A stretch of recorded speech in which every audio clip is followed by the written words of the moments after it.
Hello, hello, hello. Welcome back, welcome back, welcome back. Welcome back to some more Holland Oats here in E5. Let's double check, make sure everything's working here. Hello, me. Hey, right back at you, buddy. All right. What do we got going on today? Hey, Just Ed Harris. What's up, my friend? Greetings, Ham and friends. Remember to hit the like button. Oh, hell yeah. Thank you, my friend. I appreciate that. That's right. How you doing? Good to see you. How's your week going? We're in the midst of it here on a Thursday. Hey, Java, what's up? What's up? How are you? How are you feeling? How did any good news on we were talking about the job front and all that before. I hope all went well. Lauren, hey, hello, hello. Good to see you again. How are you? How are things going? Good to see you on stream again. Hey, Timko the Mall Far. Hello, hello, hello. Welcome back, my friend. How you doing? We've got the gang back together, all assembled. Let's do this, huh? Oh, and the music is joining back in again. All right, so what do we got going on here? Oh, I went and got Frostpunk 1 on sale with all DLC. Thanks to you. Loving it. Oh, awesome. I'm so glad to hear that. I'm glad you're loving it. It's such a great game, isn't it? And to get it on sale with all the DLC, not bad. Not bad at all. Oh, man. Yeah. Yeah, yeah. Yeah, and no, I forgot, but yeah, they have the announcement of the new Frostpunk 2 DLC, so I imagine everything is on some sales right now. Very cool. I'm glad I could add a game addiction to your life. Definitely good news. I got some more context, so I'm super flattered. Awesome. Awesome. I'm happy for you, my friend. I am happy for you. Hold on here. There's my chat window getting a little bit cut off here. There we go. Oh my God. Got everything for $7 Australian, which is about 350 US dollars. That is super awesome. That is a sale right there. Wow, that's good to know. Anybody who does not have Frostpunk 1 right now, if you can go get that for 350 US, that's a steal right there because it is still a good game. It's on Steam, super on sale. Very nice, very nice. All right. So, what do we got going on here? What do we got going on? We got some unraised levies. Yeah, we're not going to do that. We get that out of the way. We're not going to do that. Truces that are Oh, our England truce is expiring soon. So we are in war here. What are we doing here again? Oh, the anti-Holland coalition. Oh, yeah. We got a coalition of 49 countries. See, this is always the difficulty with Holland. You take any little bit of land, and all these guys come at you. So we are going to have to deal with this. Because, yeah, so we did a little bit of expansion here. As it stands right now, well, let's refresh what we're trying to do here. Trying to get the Holland run. So form the Netherlands as a minor nation, starting with Dutch culture. So we're going to do that. And so in terms of forming the Netherlands... Yeah, that's right. We forgot. So we had a war that we did. And we could not add one more location in there. Unfortunately, we're one shy of forming the Netherlands. However, if this war can go in our favor, you know, we could take more. So we very well might be able to get the achievement today, but this is going to be a tricky war. This is going to be a tricky war. As you can see, we're heavily outnumbered. We have an alliance with England,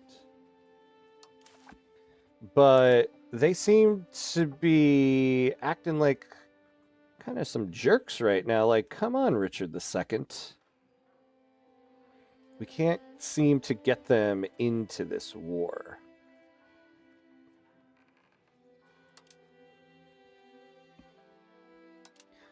Yeah, it wouldn't be under here. Usually there is an option that says ask to join war, unless that kind of moved somewhere else. We don't have a ton of money. So we're not going to be able to hire any mercenaries here. Or at least anybody of note.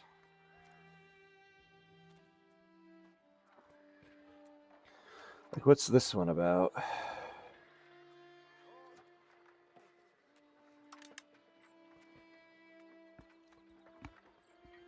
Yeah, so this would get us 2,000 men. I mean, which, you know, I want to shake our fist at, but we also can't afford it. We're doing some minting. Let's stay in the positive here. Oh, no, we weren't doing any minting. Oh, excellent. Okay, so we'll stay in the positive. Pretty much, oh, I got the job. I'm replacing somebody that does the job now, and she's moving up the ladder. Nice, and basically, from 2 independent sides, I got recommended for the job, but I can only come on board when she starts. Ah, very nice on her new function. Super cool. So you're not even taking somebody else's job from them. They're getting promoted. You're getting promoted. Congratulations, my friend. I know you were worrying about that, so I'm happy for you. Congrats. You've been working. Seems like you've been working a lot of hours recently, so congrats on that. Is this game about the late Middle Ages? That's kind of cool. Yeah. So the game starts in 1336, and it ends right where Victoria 3 starts in... Wait, yeah, 1336, and ends in 1836. So it covers 500 years, and basically you go through... all of these different ages, the Renaissance, the Reformation, all the way up to here. It has a lot of Victoria 3 style economics, but it's definitely like, as Victoria 3 is a game about all diplomacy, economics, military, but the main focus is the economy. This game is like that, where it covers all of those issues, but I would say its main focus is diplomacy. Oh, hey, John Mangini. Hello. Do you have any automation turned on? I do.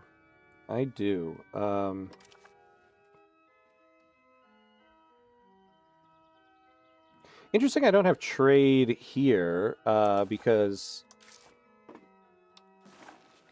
we are automating trade over here. So that's interesting. Production methods are automated, though sometimes we fiddle with that. Oh, you know, I didn't quite realize there's all this stuff that we're doing on our own. So yeah, mainly just production methods. So no, I guess we don't have a lot of automation turned on.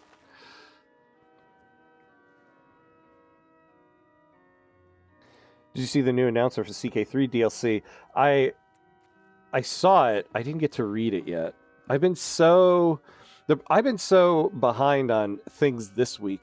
So I'm kind of in vacation mode, but at the same time, also trying to get a little bit of work done. So it's like, I'm doing work and being lazy. So some things are escaping me. But I did see there was an announcement. It's like the video game equivalent of saying, I read the headline. I didn't read the article, but I read the headline. All right. Let's see here. I was just watching Bulgaria Part 9 question. Why do you need to disband fleet to get new ships? In all my runs, upgrade work just fine. So, in the current system, which is about to change in like 2 weeks, I forget which ones there are, but there are certain ships that can't be upgraded. Some of the ships you can just upgrade, but I forget which ones they are. But there's one jump you can't do.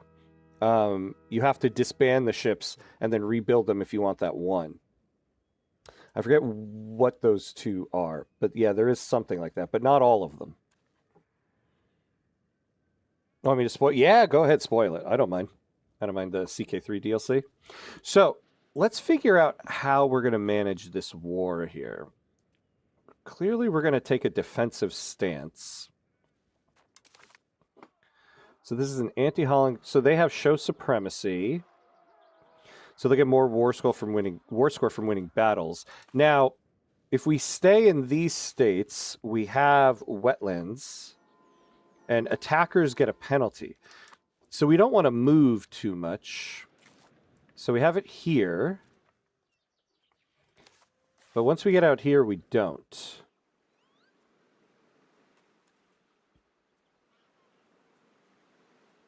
So if we can stay out here, we will. We have 6,000 troops here. Where are these guys? Oh. Down there. Okay. So how about you guys meet up in Den Haag, and then we'll merge you together. And we'll try to keep everybody in these two locations. Let's get our army maintenance up and our fort maintenance up. I don't think we really need navy maintenance. Can we see what their naval power is going to be? Yeah, I mean, they do have a navy. Yeah, I mean, we're going to need it. Let's do it. So we'll put navy power up. We can set stability to level. For the time being, we don't need to increase it.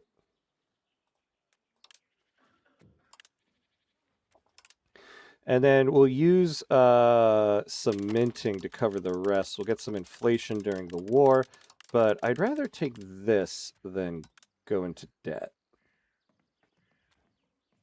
We can also start taxing the estates a little more. It'll lower their satisfaction, but we can always bring that back up once the war is done. I see. Thanks. Oh, yeah. No worries, my friend. No worries. Of course, that's info that's all about to change on April 28th with the new update. But yeah. All right. I think that's what we're gonna do. I think we're ready for the unpause here. So away we go. We'll see what they do. See, the problem is, yeah, they're gonna start taking locations.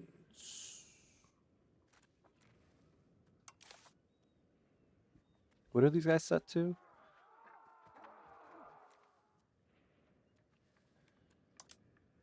Join. Wait, what? Join in location. Troops will.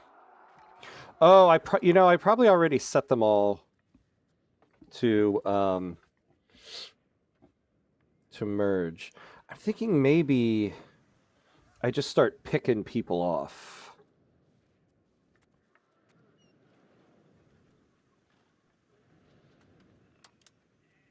We'll go over here. We'll take out this big stack. And then we'll have these guys kind of be a National Guard type of thing over there. Go get them.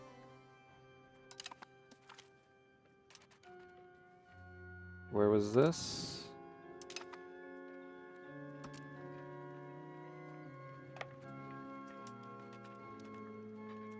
All right, so it says we're about to lose. Oh, wait, do we not have... How do we not have a general here? We can't add anybody yet. Damn it. Did not see that. A leaderless army with all of my troops. Ooh, this was a bad idea, and they got that big stack coming. So we're starting the episode off with dumb mistakes. I should have just stayed put. The problem is that we can't be losing locations left and right. We are then just going to lose the war. The DLC is about the Catholic religion and how the people interact with it. Instead of just a stat, you can become spiritually elevated or very sinful. Also, you can play as priests, as far as I can tell. Oh, yeah, and you can influence Pope selection, be in his good graces or not. That's right. I saw a post from my friend Jack on the Hamcord. You can play as the Pope now. That's kind of cool. All right, we lost. So that was very stupid. You know, okay. What on earth is the use...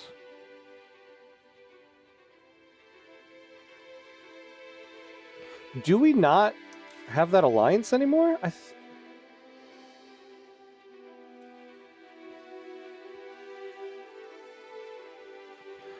Oh, okay. I mean, that would make sense then why we don't have it. I know we have a truce with England, but I thought we had an alliance.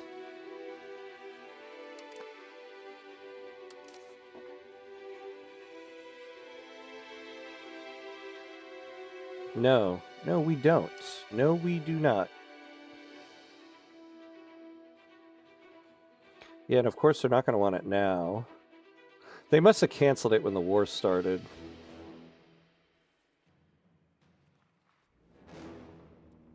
Damn.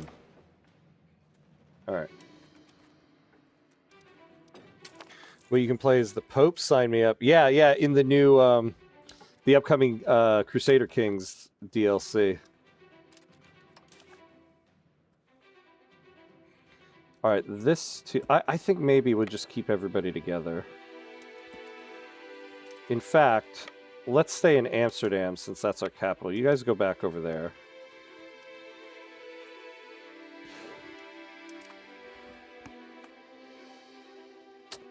Damn. I think we're going to lose some land in this. Honestly, given the amount of troops they have, even if we had parked that 6,000 stack, I mean, we are dealing with 58,000 troops against what we originally had was like 12.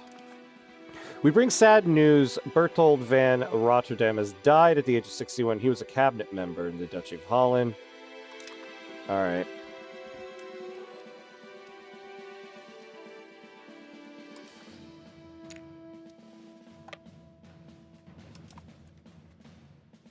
So a new way to play and a new mechanic with a bunch of new events. Awesome. Yeah, yeah. Advanced research. All right, now I want all of you guys to just merge up. So much for all of those professional armies that we created.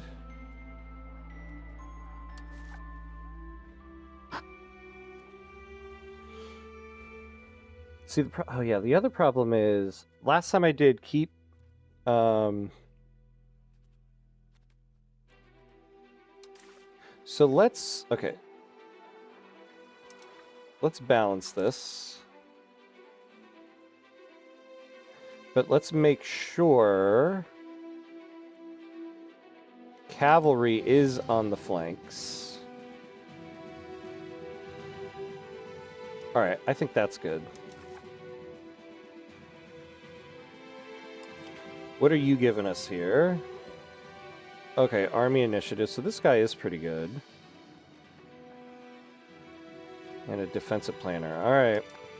I mean, we're heavily outnumbered. It says we're going to lose here, but you never know.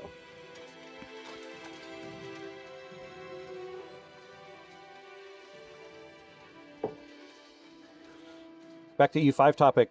We broke the Golden Horde. Basically, there were 3 separate alliances declaring war in turn, so the Golden Horde can't replenish manpower and levies. Plus, I fully appreciate defensive bonuses. Managed to crush 2 times AK versus 4K Danish Sweden army because of a river. Oh, very nice. I wish we were... I mean, we are kind of getting them right now, huh? We are getting defensive bonuses here. We're kind of holding out.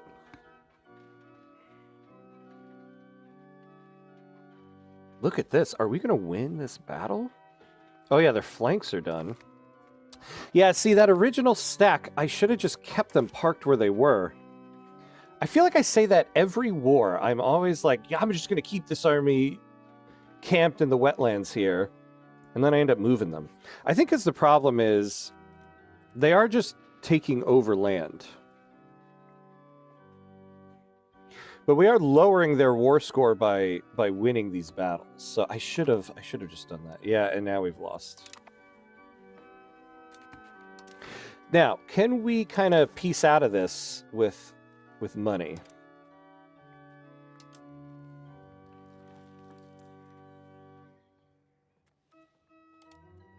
We'll give war reps. We'll give you all the money in the world. Just let me keep my land.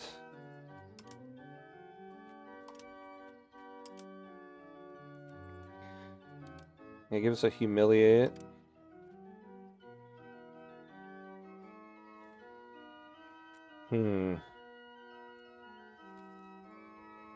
Current war enthusiast. Damn. Yeah, I mean, we're pretty much stack wiped now, right?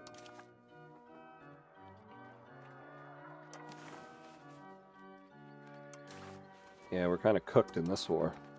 Damn, we were one location shy.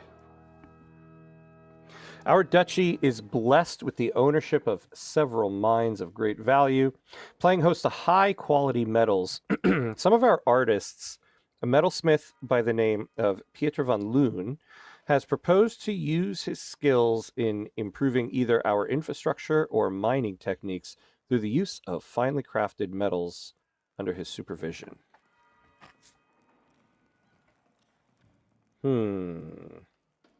We're currently leaning towards offensive right now.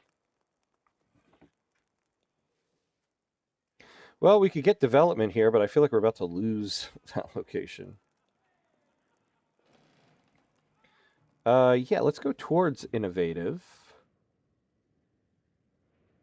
We'll increase literacy.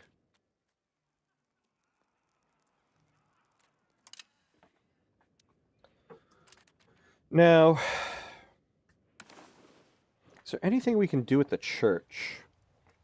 Sorry if I'm chatting much. If I'm not chatting much, I'm also watching. Oh, the chess candidates tournament. No need to apologize at all. Nobody's ever chatting not enough. Oh, that's kind of cool. The chess candidates tournament. Nice. How is that going? I feel like I'm getting like a weird glare behind me here. I'll fix that in the next break. Can I get anything from you guys? What good is being part of the church here? Problem is everybody else is part of the church. Everybody that's attacking me. How about the HRE? Everybody else is also probably part of the HRE.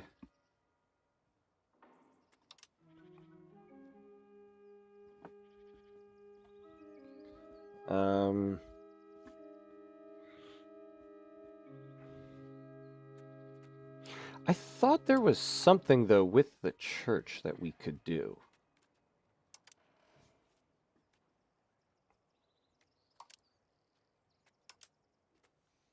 Isn't there something we could get from them? Sometimes I think I chat too much. No way. There's never too much chatting or too little chatting. Not at all. My boy from India. Oh no, it's cooked. Oh no. You never know. Maybe he'll swing one out right in the end. Like maybe hopefully we'll do here. Hey, Swole Joe, what's up, my friend? Good to see you. How you doing? How are things? Legendary refresh pull. And Glare looks chill. Yeah, it's like I feel like I'm in a J.J. Abrams movie with like the lens flare behind me, you know?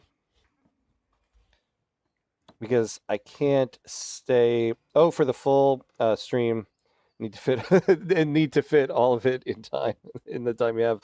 Appreciated. It is appreciated. I think the ducat revenue from going Protestant does not cover expenses when paying for stability. Oh, interesting. Okay. See, right now we're getting pummeled in a war. I was hoping there's something here I could do with the church to get maybe troops, something. I don't think there is. Because our army is done. All that money we spent on building up our army did absolutely nothing. Though we are facing a coalition of 49 countries.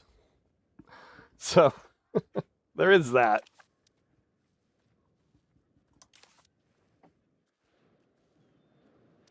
You know what we'll do? Let's just be a minor nuisance and start taking back locations. If we can get the war score somewhat lower, we can get a better peace deal, hopefully. Gerlof Backer from the lands of Holland has arrived on our doorstep, seeking our protection and the benefits of our lack of censorship laws.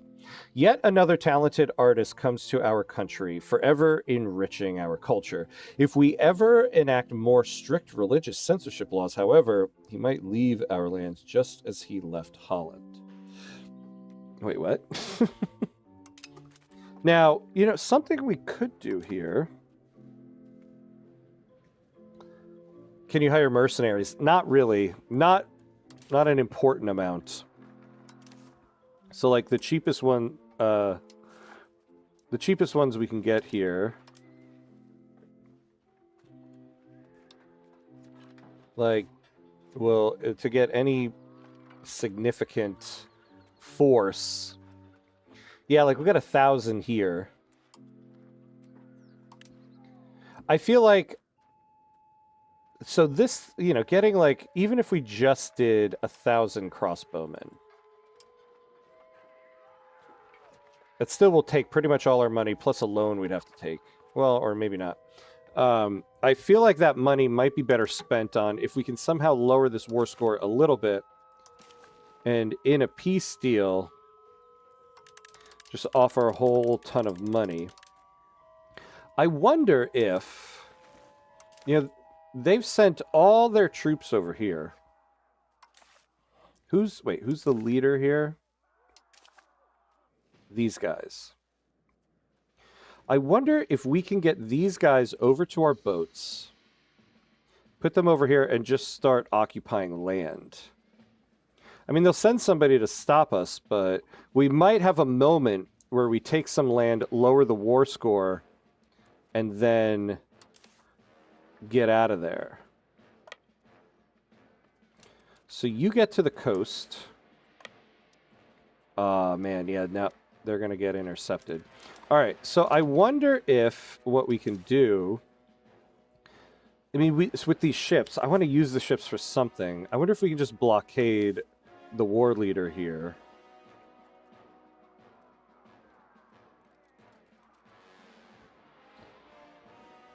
Is this war winnable still? No, it's not. I think it's not winnable. What I'm going to try to do is to at least mitigate the amount we're going to lose from it. So that's kind of where I'm at now. Even fight. One human is worth 50 clankers. Yeah. By the way, have meritocracy begun to spread to you? I'm at the start of 15th century, and it had spread all over Italy and Netherlands. Oh, yeah, we do have that. And I think we've pretty much researched all of it. We just started the Age of Discovery, so we have that. Yeah, so blockade these guys.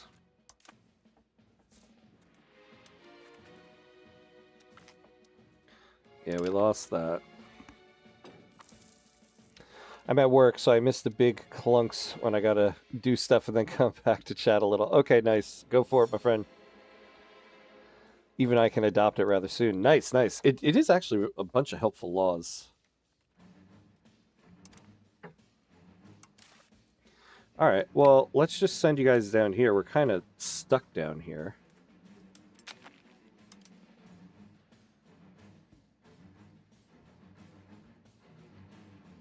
Most people have other stuff going on. Yeah. Hey!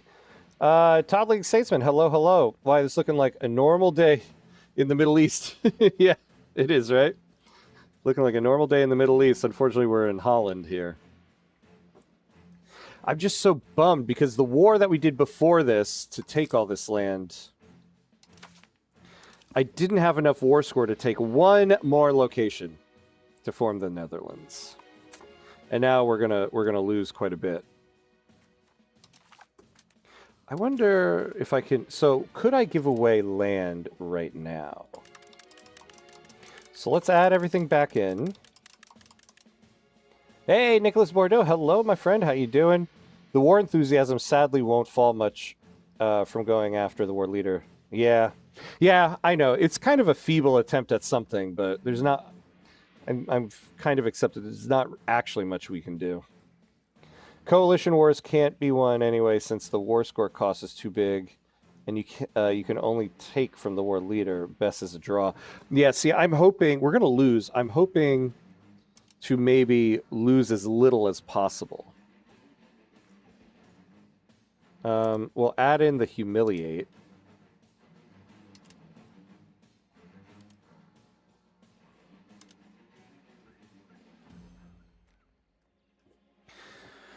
All right. So we could give... Interesting, yeah, it's not even going to add anything there.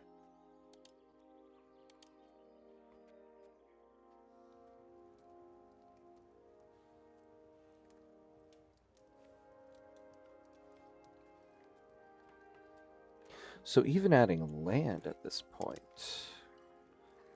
Oh, what happened to... What happened to all the money? Hey, Joe, what's up, Joe? No, never allow a draw. I know. Well, I can assure you this will not be a draw. Unfortunately.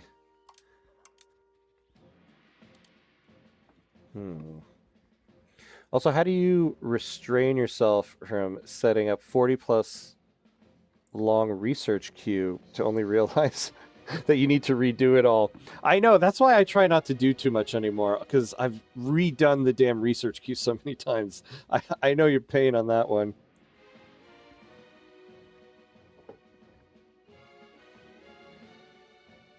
Negative 75% war score cost means land is worthless. Yeah.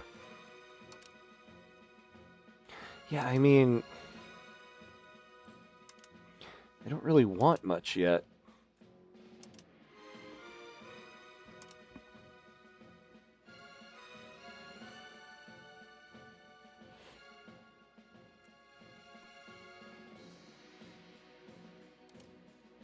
Yeah, look at that. We only get 2 there.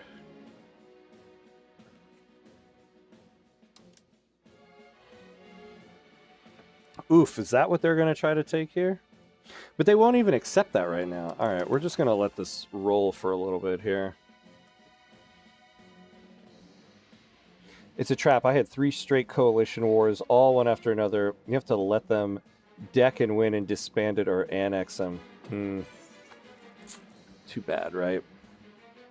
We were so close to the achievement. We will continue. We will rebuild. Oh, hey, King Hulk, what's up? What's up? Good morning to you. Will you be releasing a video about Vic3 Dev Diary once? I will.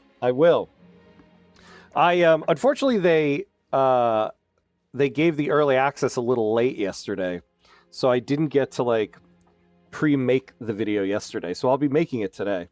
I just finished setting everything up this morning. It looks really cool. It's all the narrative content for Japan. Japan is going to be one fun country to play now. I mean, actually, not now. It always has been, but it's going to be quite fun. Don't mind us. We're just passing by over here.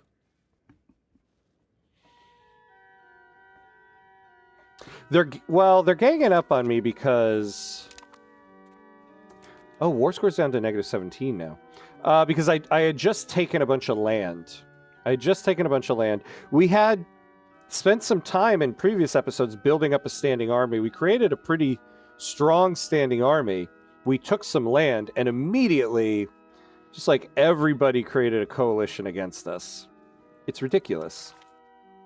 We were facing at the beginning of this 59,000 troops against what we had was about 12,000. We had an alliance with England, and the minute the coalition formed, they were like, nope. Like, what useless coalition. All right, the war score actually went down a little bit, so we're going to do all this again just to see what it would put us at. Sadly, I don't think it's really going to do much for us.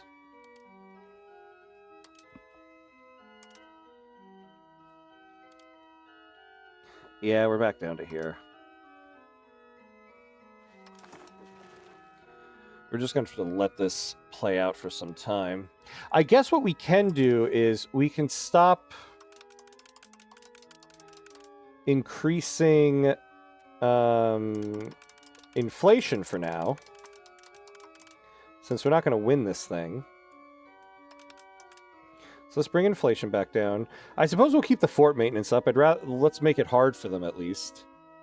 The Navy maintenance, we'll keep where it is, just in case. But we're not paying anything for Army maintenance anymore, because we ain't got no Army anymore. Only thing I'll miss is the new function. I probably can't watch streams like I am now. Oh, no! I'm suddenly totally against this promotion. I'm totally against it. Just kidding, just kidding. Yeah, that sucks, though. What I realize is if you don't demobilize after a war and the coalition declares on you while they mobilize, they often accept just humiliation since the AI miscalculates the power disparity. Oh, that's interesting. That would have helped us, huh? So if you don't demobilize and then the coalition declares on you, huh? Okay. All right, so what's she good at? Yeah. So let's set her up with diplomacy.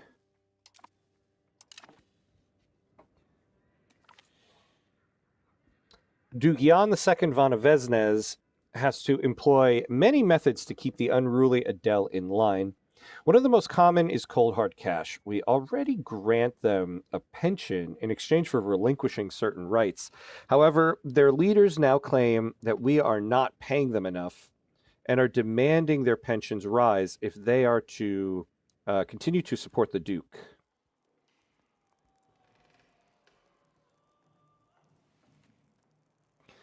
Ooh, no. Yeah, we'll keep them. We will pay this. And I forgot, we're taxing these guys quite a bit now. So we'll just set this all back to automation. It'll put it back to 50. But we'll reset it right now.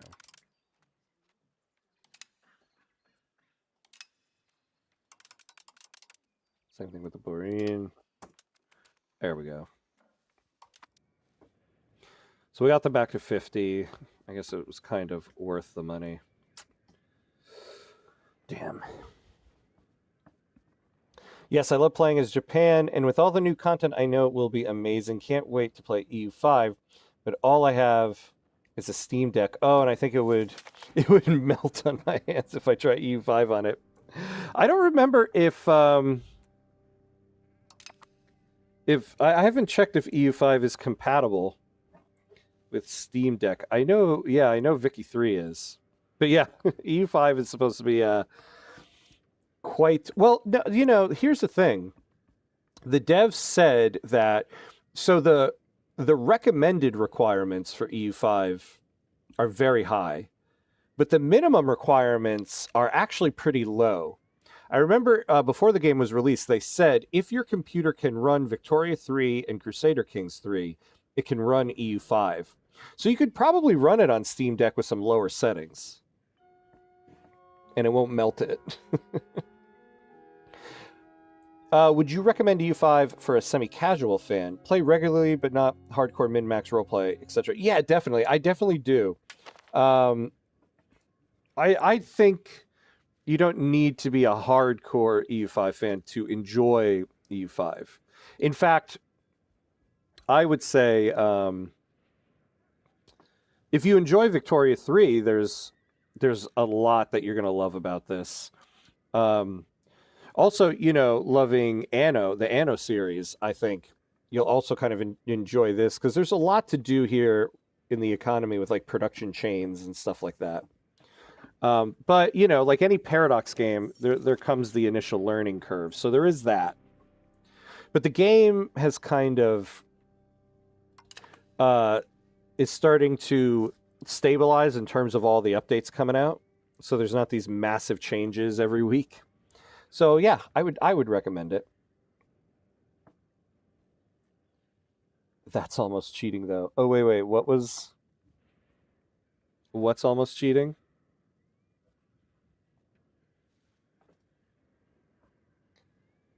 Country is being absolutely ransacked by enemies. Yo, King, what about those pensions? Yeah, I know. Yeah, I know we're all under siege. But, you know, we still got the money for the pensions, right? Like, I don't know, my friends.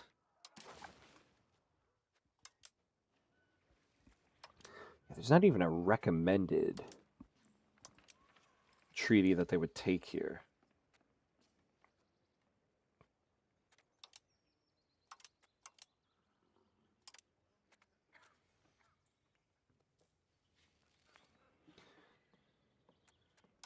They would end up with too much antagonism.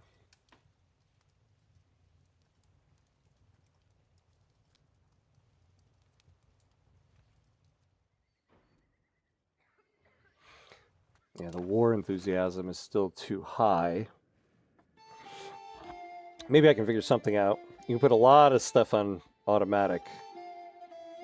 Oh, yeah. Oh, yeah, Lauren, that's true. I forgot to mention. So they do have a lot of stuff you can automate in the game, which is helpful when you're starting out and you want to learn. So you can, like, automate a lot of stuff and then be like, okay, I just want to focus on, like, my buildings and their production methods on this run, right? So there's a lot of intricate systems in the game, but there's a lot that you can also automate and not have to personally deal with.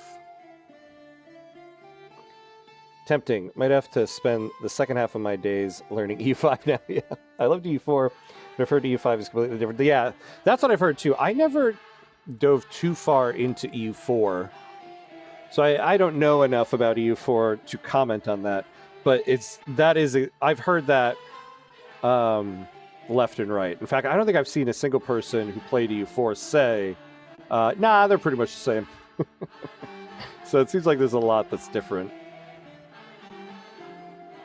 Oh yeah. Sorry, Matwese. Yeah, the demobilization AI manipulation trick. Yeah. You know what though? Every now and then, a little bit of cheese is okay, right? You got to have cheese in moderation. Otherwise, your stomach just gets way too upset. But every now and then, a nice little cheese plate goes a long way.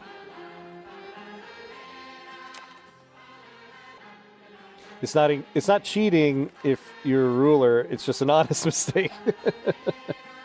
Yep. Exactly. It's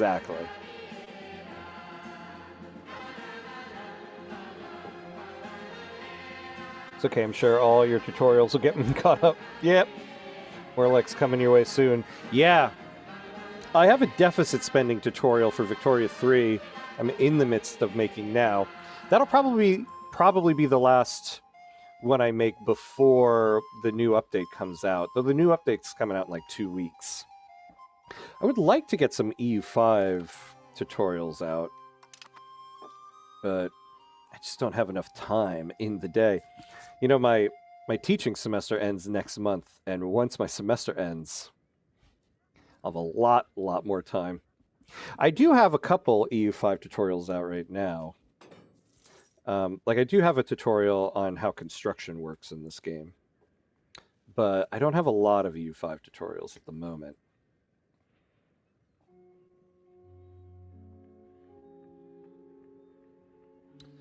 All right.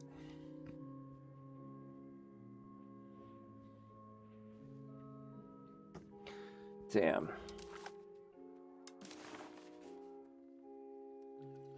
Yeah, war enthusiasm just has not gone down. I mean, there's just nothing. I suppose we're just going to have to wait for the natural end of this war. Man, this coalition screwed us. Well, we decreased... I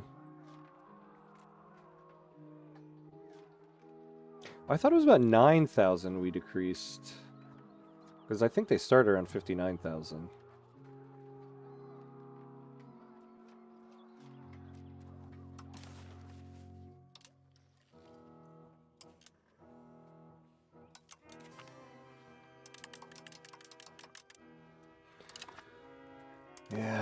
Yeah. What a way to begin. What a way to begin the episode. Oh, hey, we got the Twitch bot. Hi, Twitch bot. And goodbye, TwitchBot. All right. So we're so close to the Netherlands achievement. So it's all going to depend on how many locations we lose in this war, because we're just one shy. So when this is done, we rebuild the military, because we got like none. And, you know, we took a lot of land, actually, in that last war, which is probably why this coalition started. So the next war that we start, we don't actually have to take as many locations. I mean, depending on what we lose here. So the next war where we take land, we might very well get to this 28 number. We bring sad news. Ernst von Dordrecht has died at the age of 49, and he was the admiral of the First Navy. He died while the Navy was there. His daring maneuvers brought glory and experience to our crews. All right. Let's give them somebody new. Is there anybody from the crown we can do? We can do our ruler. We could use more crown power. Oh, here we go. Oh, our heir. Let's put him there.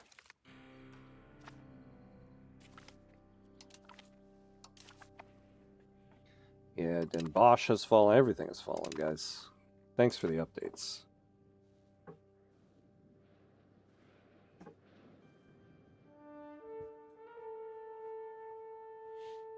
Yeah, hi, TwitchBot.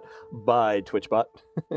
Yeah, I need that deficit spending video because I always end up with a bunch of unused money. Yeah, doing the economic dominance with Brazil for the second time, and I think that is what would put me over the hump. Yeah, to get that economic dominance, you definitely got to utilize some deficit spending. Yeah, it's funny because it's like, in many ways, deficit spending is actually hard to... It's hard to spend the money. You'll even see in my video, there's many points where I'm like, I need to be spending more money. Which is a weird concept to think of. All right, we're at negative 100 here. So, like...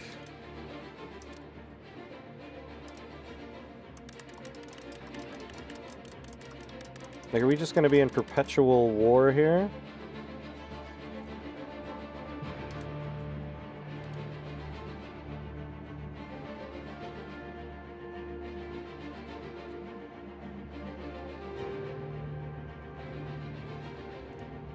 Now wait, why is the war score giving us negative 100 to the peace cost? Isn't the war score supposed to increase that? They don't even want humiliate anymore? I mean, yeah, this is strange, like... We lost. Let's just end this war.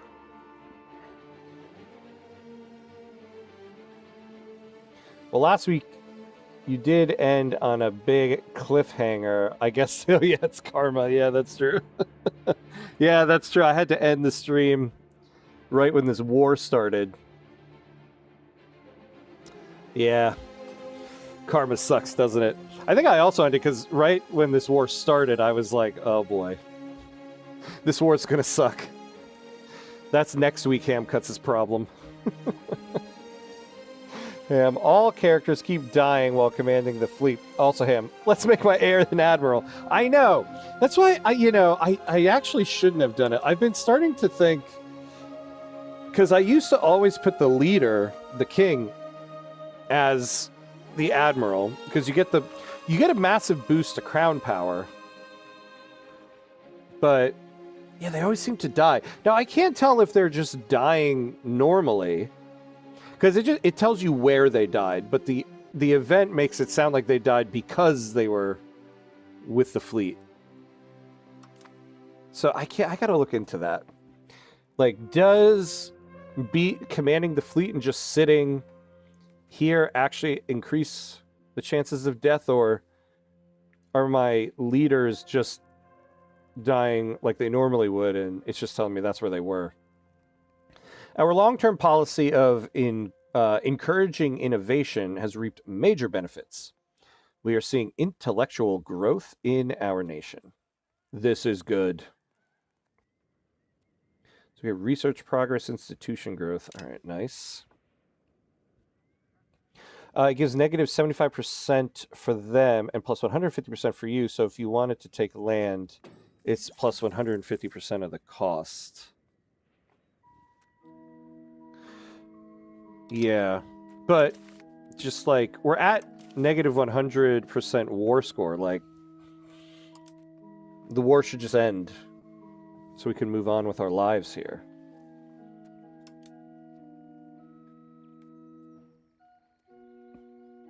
Like, if what they want, they'll get too much antagonism. So, like at this point, they should just be able to enforce something.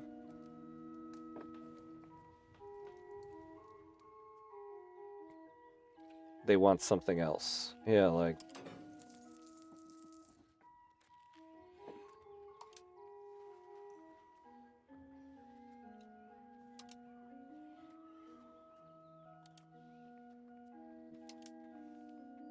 I wonder why they don't want the humiliate thing.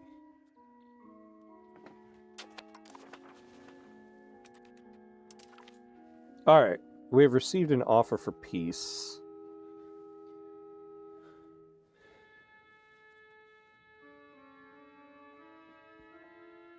So we'll lose that, that.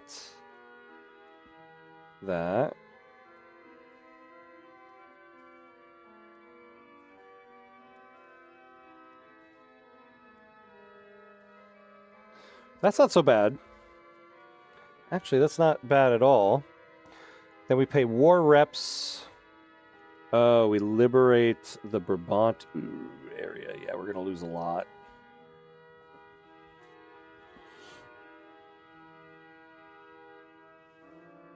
And we'll lose 100 stability. I mean, we got to accept it.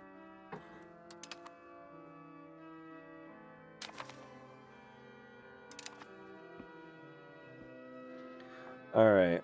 So the war is over.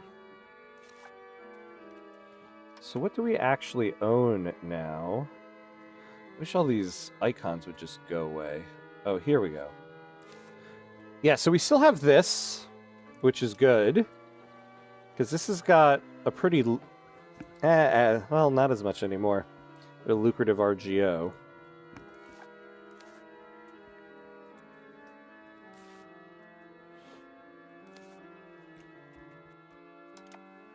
All right. So we're pretty much... Yeah, we're pretty much back to what we were before that war.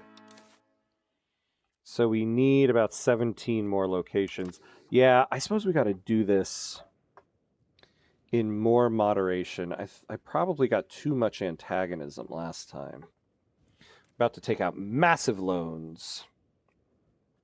Well, need to run.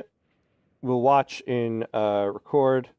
Also, may be able to play myself for a few hours today. Very nice, very nice. Well, thanks for hanging out while you could, my friend. Hopefully I'll see you next time. Have a good rest of your day. So the coalition disbanded. Let's take out our loans.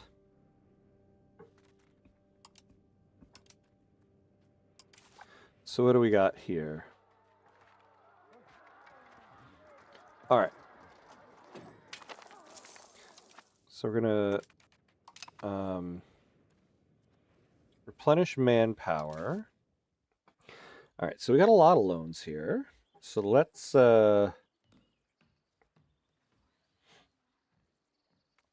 Yeah, so all this stuff is going to go down now.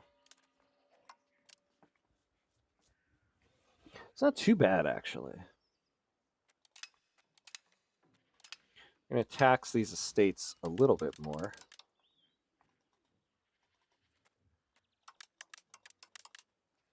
Keep them down there. Oh, cost of court, though. So we'll try to increase that back up to 100. No, actually, we'll stay... We'll just stay at 98 until we can pay these loans off. Oh, we can lower the diplomatic spending.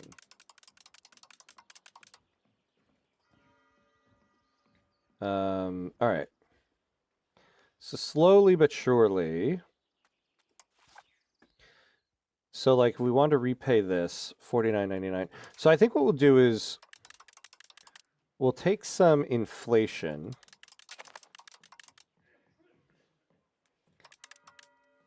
There we go. We'll go up by 0.05. We'll get this, and we'll start trying to pay some of that back. I mean, we're actually not spending that much in interest. We might actually start building some buildings to get back to where we need to be. Oh, we actually need another commander here.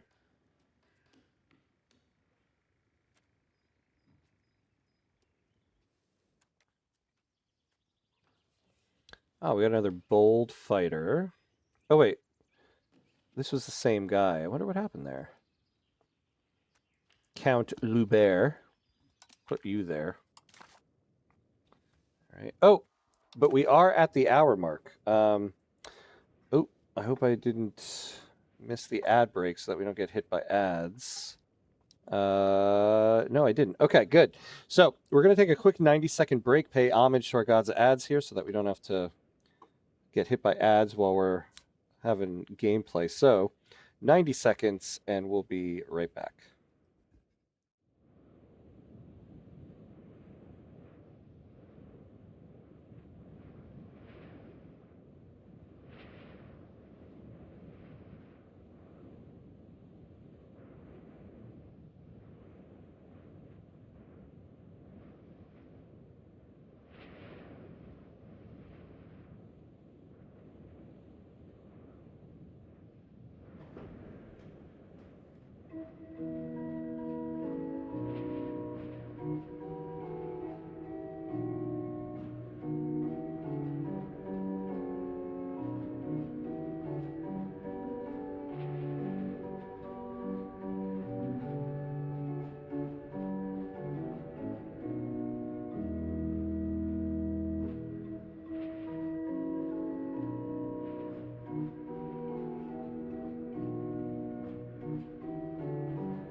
All right, and we're back. And we're back. What'd I miss here? Missed the action. Was watching the chess. Did you lose much territory? Yeah. So we pretty much lost what we took in the previous war. So we're back to 11 locations. So we need about 17 more. Though this former subject of ours took all of it. So we'll have to... So I think what I need to do here is I need to start taking land in much smaller increments to keep our antagonism down. So what we need to do now is rebuild up the army, though there's a lot of manpower replenishing that's got to go. So once this is done, I'll remind myself how many actual units we have. Rebuild our economy. We have a lot of loans now. Though the interest payments are not that great. Let's take a look. Let me remind myself about the RGOs we have. I think we're pretty maxed out on all of them. Yeah, there's fish, but it's... I mean, 0.41 is 0.41, but there's probably something more lucrative.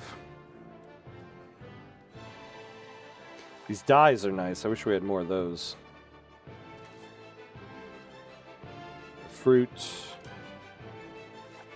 Yeah, we're maxed out on the sturdy grains on that. We've got tons of fish archios to use. Wonk, wonk, wonk. Well, we don't have enough money to build anything right now anyway, so let's hold off. Oh yeah, so we'll set you back to patrolling the seas. Let's get...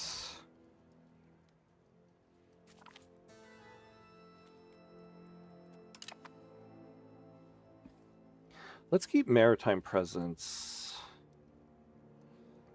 all throughout here. Maybe we do focus here first. Yeah, we have loan taken over. Okay. Bulgaria is no longer a rival. All right. And Serbia. So we need some new rivals. We need a threatening one. Let's take a look at Munster. All right, they're good. So we'll set them as a... because they're a threat. That'll give us some prestige. And then we need one more. Preferably one that's considered a threat. Bohemia. Oh boy. Yeah, they could really mess with us. I mean, we'll probably use them, but whatever. Milan. Yeah, let's do Milan. We're not really trading with them anyway. Who else do we have? Brescia. Hungary, Castile, Poland, Portugal, Naples, Aragon, Scotland. You know, maybe we'll do Scotland. Like, what's their situation? Are they a subject yet? No. They're independent. So let's set them, because that might get us into the good graces with England again.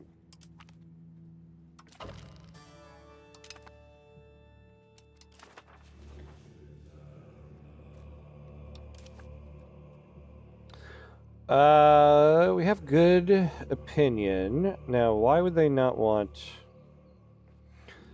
We're likely the target of a coalition, not anymore. What's wrong with you guys?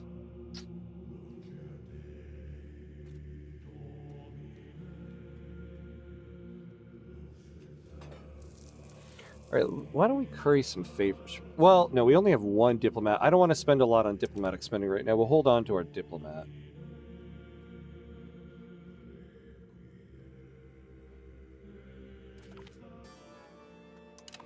Loan takeover. So we need like 49 to cover the first loan. We need wheat. We need some wheat. I don't think... Oops.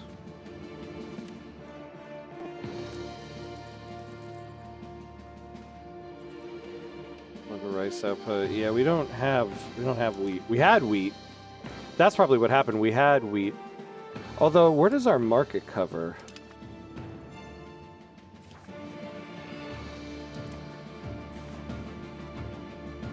Ah, come on.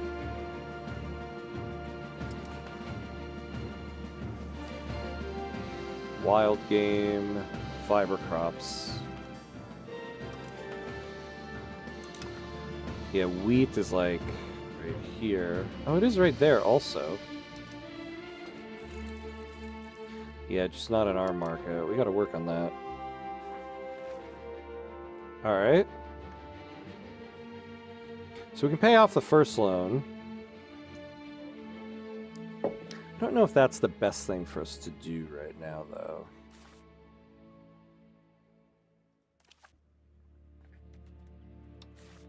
What's going on here? Yes, I think the problem here is the price is just too low.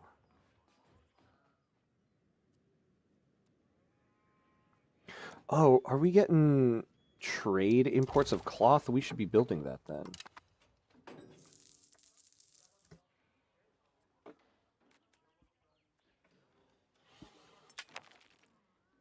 So we're importing it. Why though?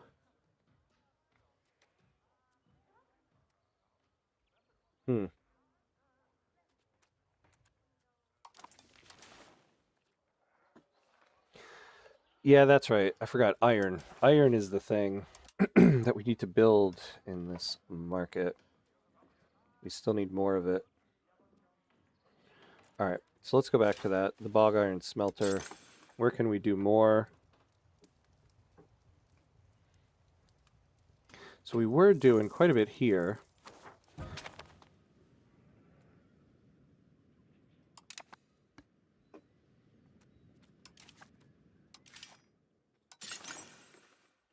So we're maxed out here. Den Haag. Doesn't even list it. I wonder why. In Leiden we can do more. In Utrecht we can do more. What's going on with the bog iron smelter here? Yeah, it's maxed out. All right. All right, good for her. So we are building up stuff here because we have 100% control. So how much do we need? 42. All right. We're not fully hired up, but we could still use more. Oh yeah, what is coal though? Yeah, coal is pretty expensive.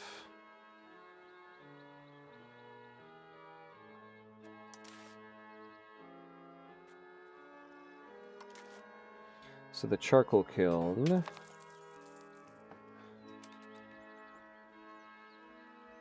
But lumber is expensive also. And I don't think we can build any more lumber mills.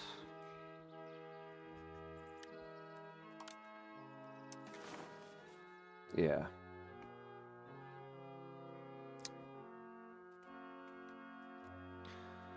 All right, so lumber is going to be what lumber is. Oh, and we're maxed out of the coal here. So let's do another bog iron smelter. Let's take a look at our trades. So I have some lumber coming in from Stockholm.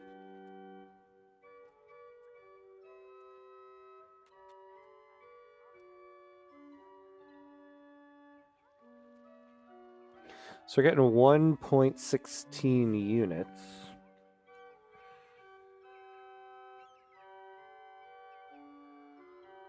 So we could add more here. Let's try to add more, see what happens there. At the same time, you know, let's start... Oh. Oh. Oh, Canada. What happened?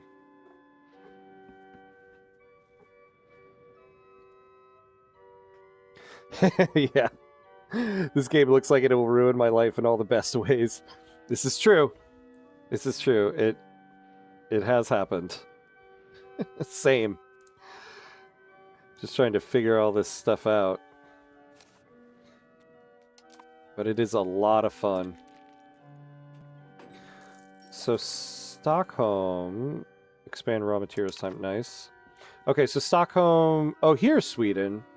Oh, okay, I didn't quite see it because it's like stretched around like that. All right. So let's improve opinion here. Maybe we can get some better trade advantage out of Sweden here.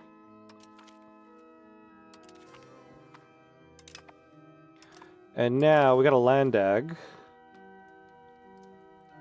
So we'll do it in Amsterdam. Conflicts and protests with the Burgerige over taxes, state-owned businesses, trade laws, and customs policies are becoming quite frequent. This could result in a sharp drop in our revenue if we do not handle the situation carefully. Ooh, execute the troublemakers. I don't want to lose prestige. The Burgeries are at 72% satisfaction, so we can afford to lose 10. So we'll do that. All right, what do we got here? Expand gathering industries. Fish gathering operations, the cheapest one. Yeah.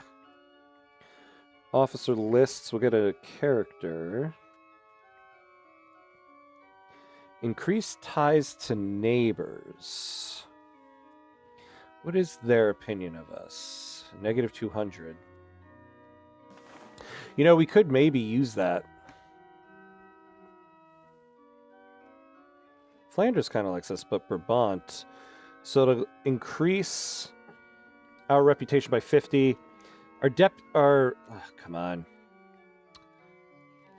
Our diplomatic reputation will go up by 2 while this is happening.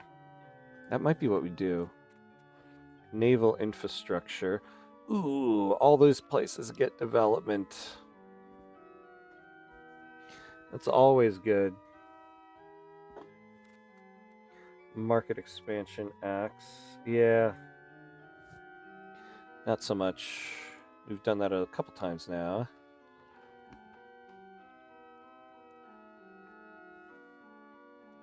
France will get 50 opinion. And we have 5 diplomats. Reach out to our faith. Might do that. Yeah, we won't do that. And then support the state.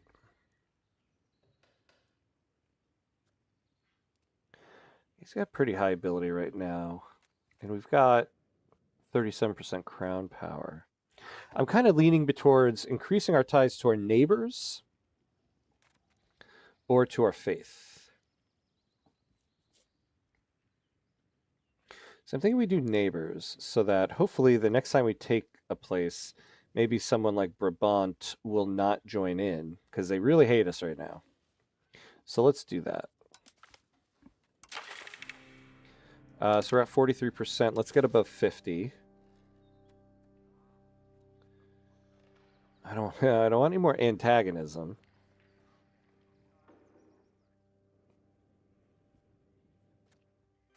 It's more common values. We'll lose some legitimacy.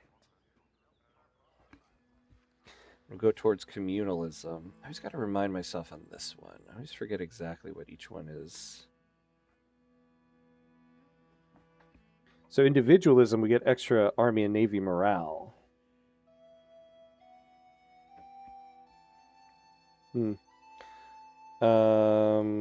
Support for outward. Oh, what is this? Inward or outward? What are we at right now? So we're currently 6.5 toward outward, and we're going toward outward. At full, we lose cultural tradition. We gain power projection. Language, antagonism, language influence. Monthly colonial migration. Inward, though, we gain more crown power. Oh, monthly control. So I kind of don't want to go towards outward at the moment. Contain the New World. Ooh.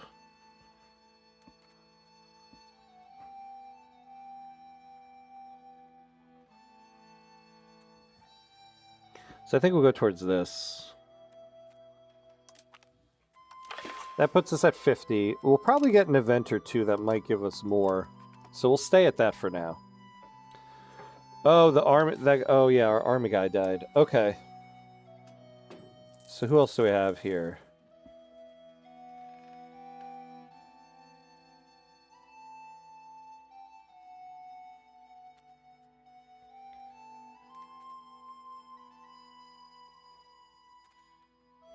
So there's nobody particularly good. Oh, we also need to get a cabinet member. I forgot about that. Okay.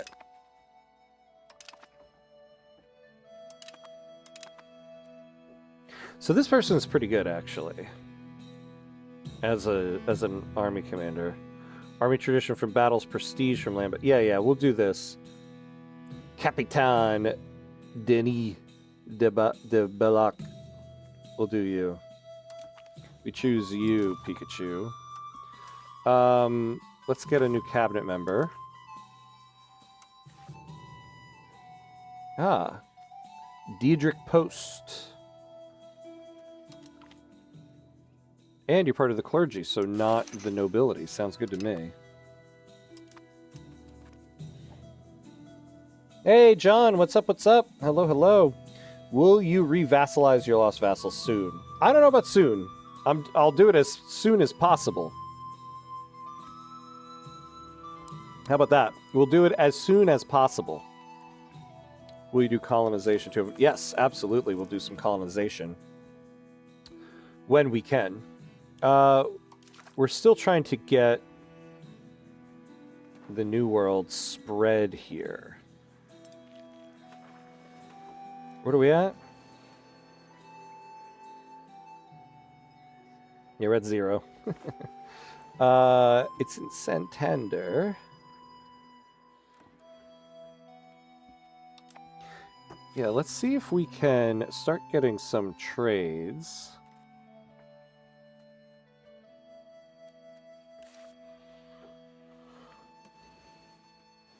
So that would be probably the Burgos market, right? Yeah, what were the other ones?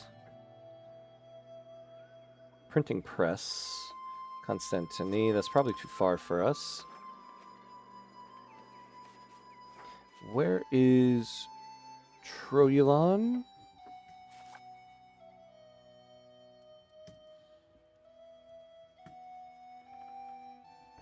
Where is this? Oh, I bet you we haven't even... We don't have this place on our map yet. Alright, let's take a look here. Let's get Burgos. Are we doing trades with Burgos at all? A devout young preacher by the name of Robrecht de Uden has spoken out recently about how great our adherence to the teachings of the Holy Father in Rome are. This can only be done... this can only be good for our future. Okay.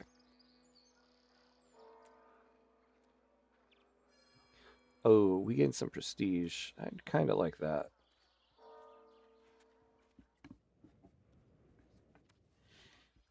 He will make a fine bishop for sure. What can we get from Burgos here? Are we doing some trades with them already?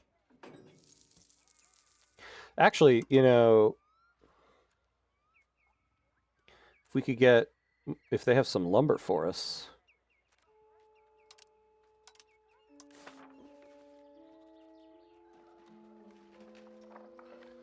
Do we see them on the list? No. Alright, let's take a look at the Burgos market.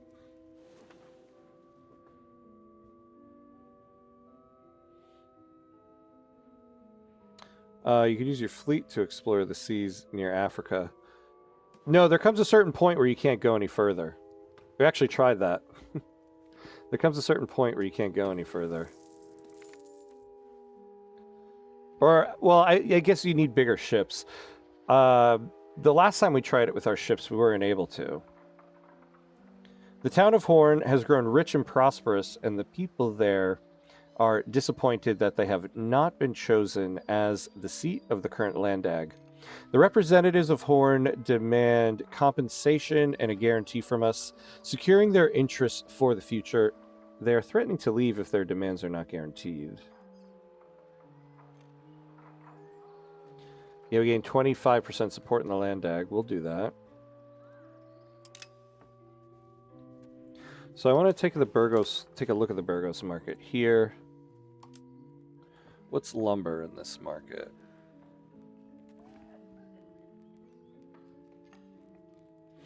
Yeah, so they have a lot there. So...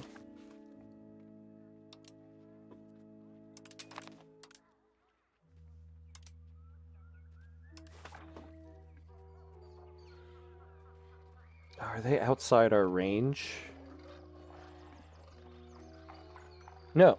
Here we go. Burgos. There we go. All right, so we'll keep an import coming from them. It'll cost us a little bit of money, but it'll be okay.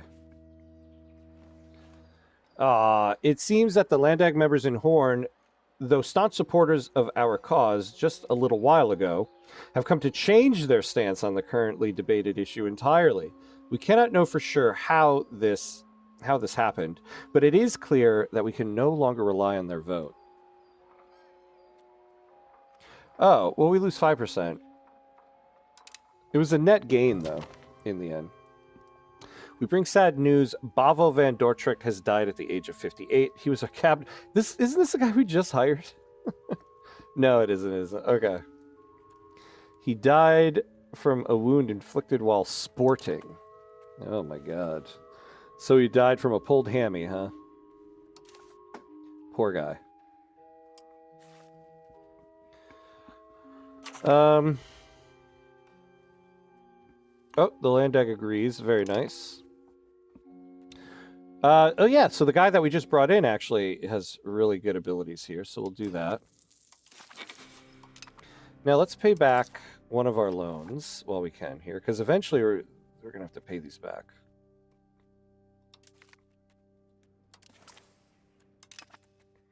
So we got 6 more to go. Oh no, sad update in the chest front. My boy is still cooked. He's like a steak that's well done, just ruined. Oh, no. No, no, no. Poor guy. Well, I guess that is the one good thing about chess. You'll live to fight another day. But just not in this tournament. Apologies.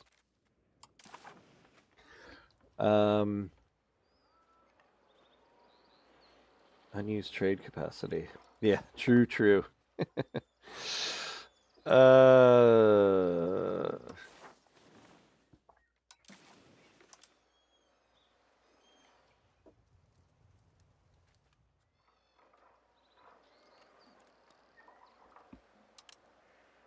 Yeah, we'll do it there.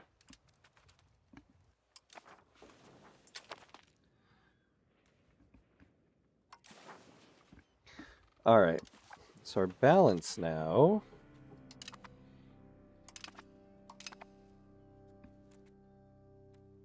Oh.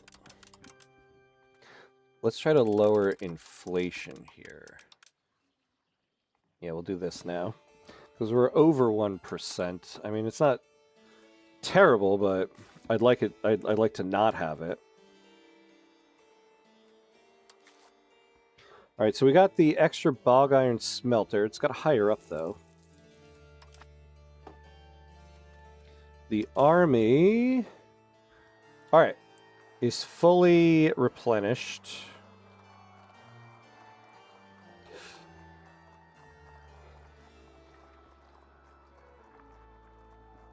Yeah, so we have about 2,000 units of standing army.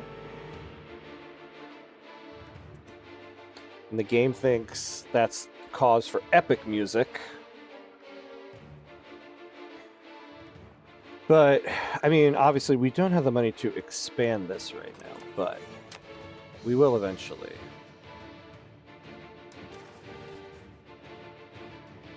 So we get to vote on something in the Catholic Church here. Minus 20% antagonism received, sure. We'll vote in favor. I don't really know why you would vote against any of those. Now we've got a full stockpile of lumber. Oh, price is going down. It's starting to stabilize a little bit, which is good. I mean, I suppose that makes sense. We're importing a lot more of it. Construction speed. Let's take a look at institutions.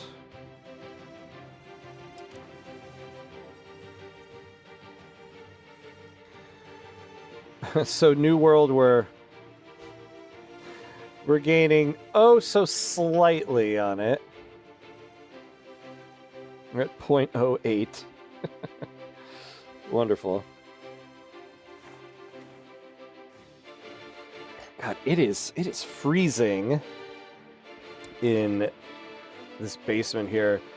It feels like winter right now, and it is April. Is that a cause for concern? I mean, it should be. It's way too cold. It's really nice weather out, so I have a busy night. Oh, that's so funny, Choppy. You post that right as the... Without reading your comment, weather came to mind for me. Nice. You got some good weather there. I mean, weather is nice here. It's not raining or anything. But God, it is cold. It's way too cold for April. I'll say this, the E5 map is super pretty. It really is, right? I do really love the map here. Oh, right as we're going to look at it, we get this guy popping up here. All right, let's read this and we'll look at it. Foreign merchants are increasingly outcompeting our own in our duchy's ports, flooding our markets with cheap goods produced elsewhere. This is making it difficult for our merchants to make a living.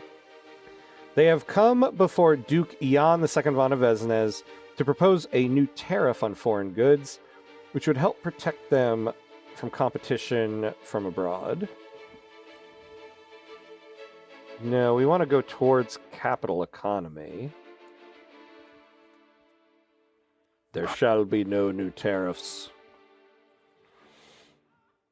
The burger each lose 10. Yeah, we're fine with that. It's 72 outside. What is it here? Yeah, it's 46 outside here. Ooh. Ah, we can embrace pike and shot. And we can do it. But yeah, the map is super pretty. Like, we really zoom in here. You can see, like, how the cities expand and everything. I agree. All right.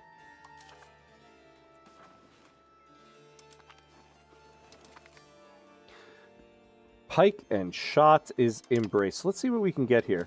First off, what's in our research queue right now? Oh, that's chilly. Yeah, I know, right?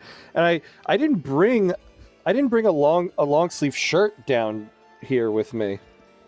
Because when I left it was like 70 degrees. I was like, I'm not going to need long sleeves. God, I wish I had like a sweater or something. Okay, so we only got these 3 left, so that's good. So let's take a look at what we gained here with pike and shot. So army morale for output while game. Yeah, we don't have any of that. Supply depots, reinforcement speed, battle leadership laws. What would that give us?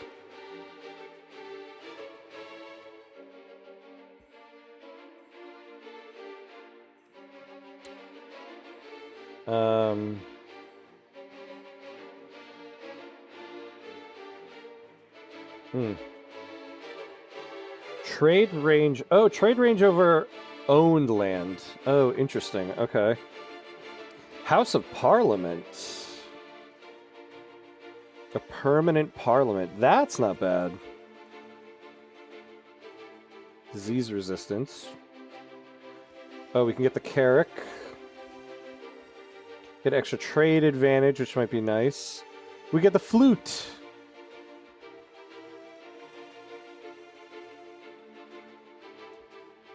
Oh, we can get the construction center. Well, that's not bad. And then we can go to this side of it. Correct selection chance, counter espionage, shipbuilding speed. Pike Square.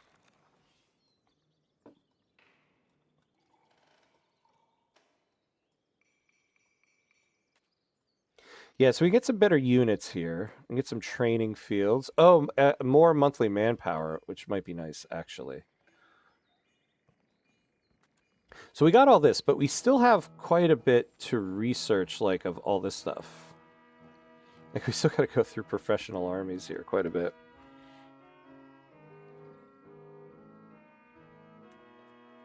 Let's actually add that.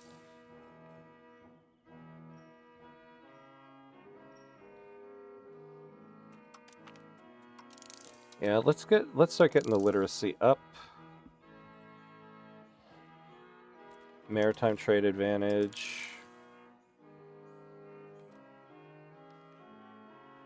Founding town costs. We're not going to be doing that. Oh, let's get this. We could actually use that. So we got 9 here. River Toll Castle. And then, you know, we also have... Oh, wait. What was that under? Scholarly treatise. Yeah, okay. Yeah, I'm wearing a sweater because later we're getting rain. Oh, and thunderstorms. It dropped down to 55. Oof. That's a big shift. Big shift in temperature for you today. Those are always tough days, too.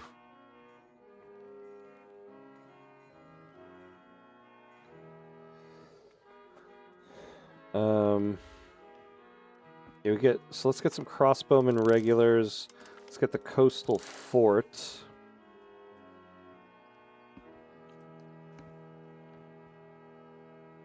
Get the Hulk. Ooh, actually, it would be nice to get that. I'm probably doing these out of the order that I should be doing them, but... Market attraction. Yeah, we need a lot of these market attraction. Let's do this. All right, this is... We've got 17 there now. We were just talking about this earlier. It's so hard to resist the temptation to do that. But we did it. I know, it's super sunny, nice weather out, but I'm wearing a sweater and thick coat. People look at me like I was crazy. Yeah, you're like, hey, I'm just prepared. You guys are ready for right now. I'm ready for the whole day. You should just walk around being like, I'm not crazy. The rest of you are the crazy ones. That's a good way to not seem crazy.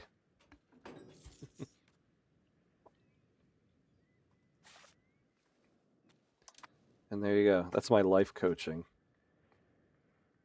God, I got a mass email from somebody I used to know like a long time ago, like 15 years ago. They sent out this mass email that they're saying they're doing a career pivot and they've become certified to become a life coach. And so they're looking for clients. And one of the things they said they can help with is, do you want to change your career path or do you want to change to a new career?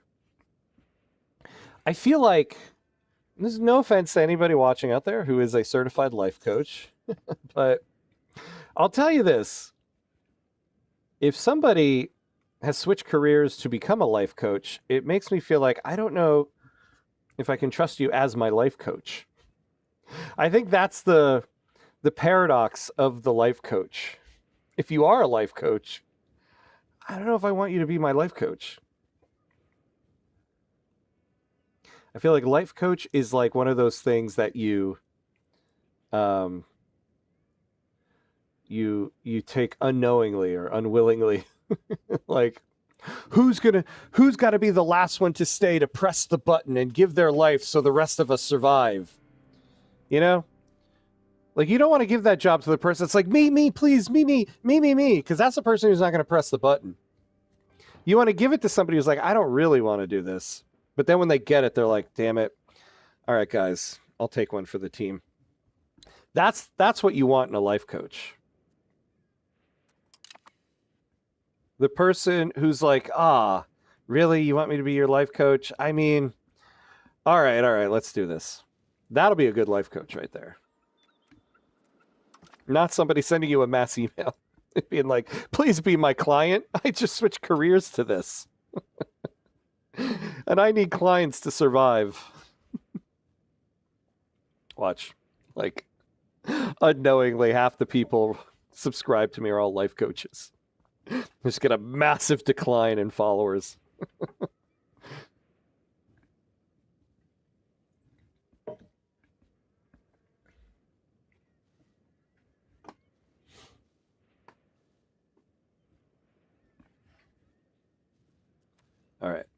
What are we up to here?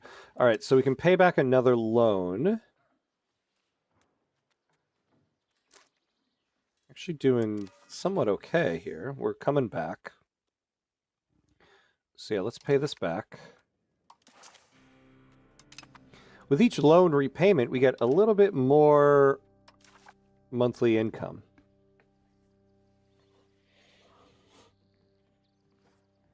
We are paying a little bit here. We also, yeah, we don't need to pay for any diplomatic spending because that last Landag got us 5 more diplomats, so that's good.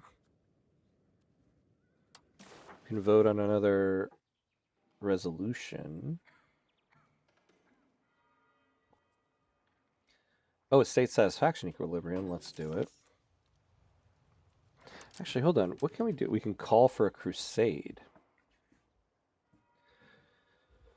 A crusade international organization will be created, and every Catholic country that joins will automatically declare war on the crusade target. Oh, man, I can't choose a target. I'll choose my enemies. I choose you guys.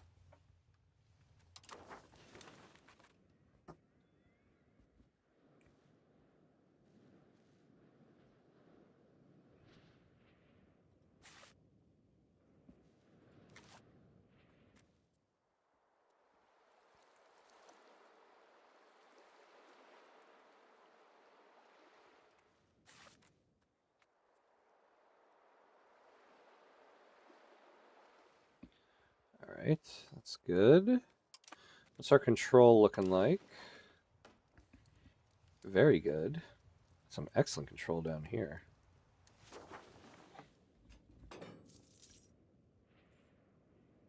Hey, Em, it's been great watching you. Good luck and take care. Ah, nice. Okay. Always nice having you on stream here, my friend. Good to see you again. Apologies about your chess guy. But hopefully the rest of the tournament will be still enjoying to watch. But I appreciate you. Have a good rest of your day.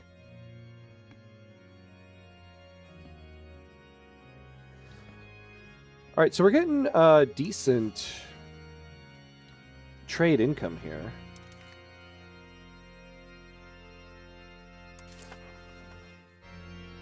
And we're getting a decent portion of it. After a series of poor investments, Theodulf Elzevir has been left penniless. As a member of the court, or as a member of our court, he has sent to us a desperate plea that we give him some financial assistance to help him back onto his feet, lest he ends up living out his days on the streets.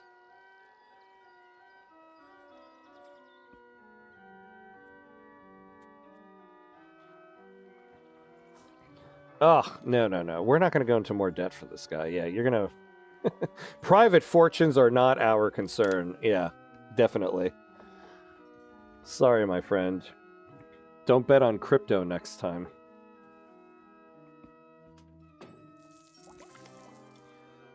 Okay, we get more diplomatic reputation. Not bad. You know, England might not want to be our ally, but what about France? Let's check back in with these guys. Maria Magdalena von Bruges has reached the age of 16. Oh, she's a distant cousin. Yeah, that's great. All right, so they're a little bit more amenable here. What? Oh, no, cancel. What's France looking like here?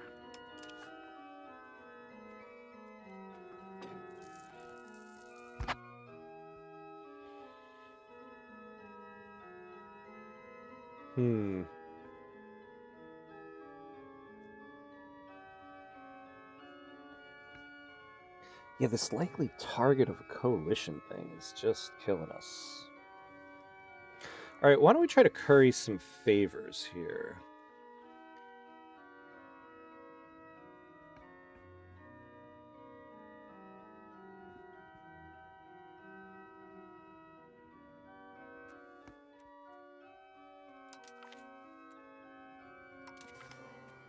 Yeah, we can use a diplomat for that.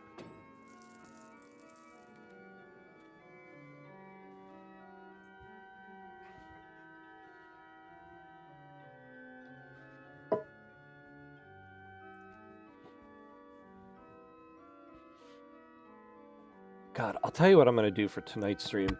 There is a fireplace behind me in this basement here. I think I'm going to actually have a fire. I might have to, like, throughout the stream be like, hold on, guys. I got to put another log on the fire. All right, here we go. We can pay more loan back.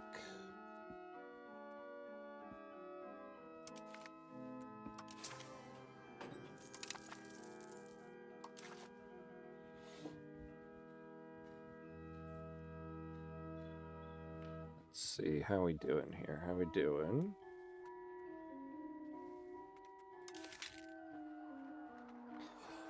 Now, where would we see all the, like, antagonism against us? Oh, I forgot. We got access to the hegemons now. Ooh. It is almost inconceivable how incompetent Duke Jan II von Avesnes is when handling diplomacy. We do not know how he did it, but he managed to hurt our diplomatic standing in the world with a single letter of apology to an ambassador. Oh, no. Oh, God.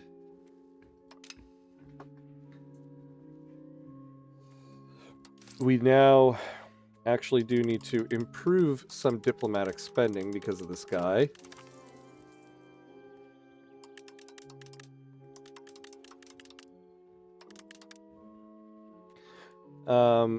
I'm going to do it by 0.05 and get us up to an even 4, and then we'll just level it out. Poor Jan. Yeah, I know, right? Poor Jan. You suck at everything, my friend.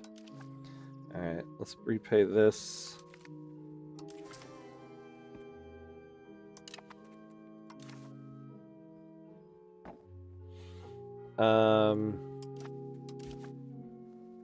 It's got the diplomatic one. Military one. We've been informed that our diplomat in Overijssel has been discovered. I didn't even know we still had one there. Which made us lose some diplomats.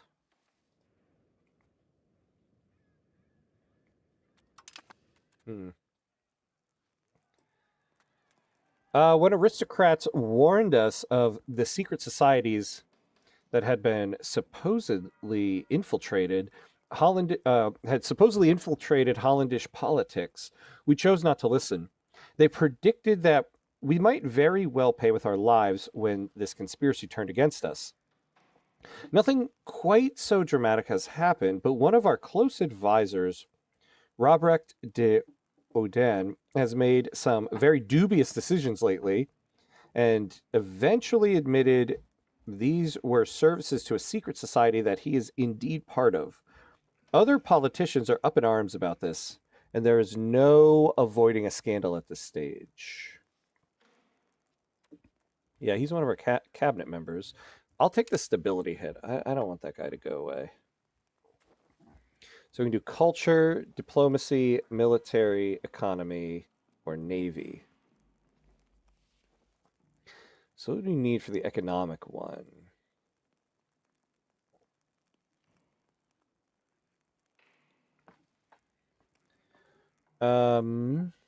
At least one of these.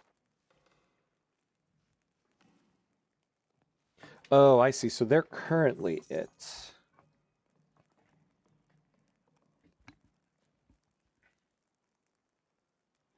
Great chin. Yeah, we got to be a great power anyway. Oh, the economic hegemon is the great power with the highest monthly income. Naval hegemon is the great power with the highest number of heavy ships.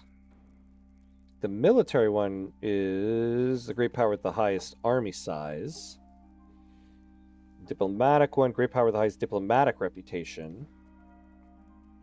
The cultural one is the great power with the highest cultural influence. So it's basically the kingdom of Goryeo and Great Chen that are just like dominating the world right now.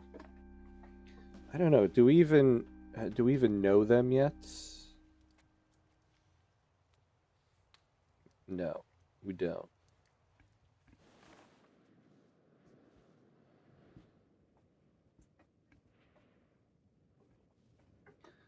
All right. Yeah, we don't want to do that right now. We can go after these guys. What is their military power?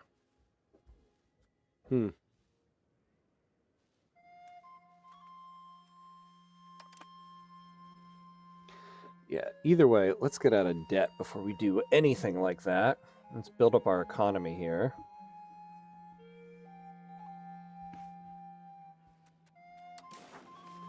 How's iron looking now?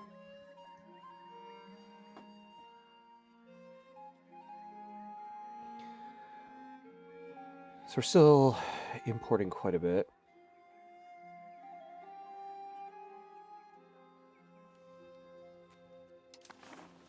How's this going? Bog iron smelter. Almost hired up.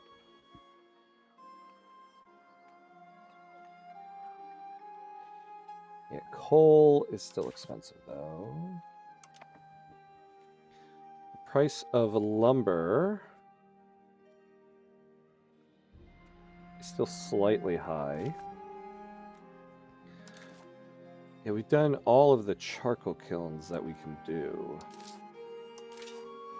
Where else can we build them?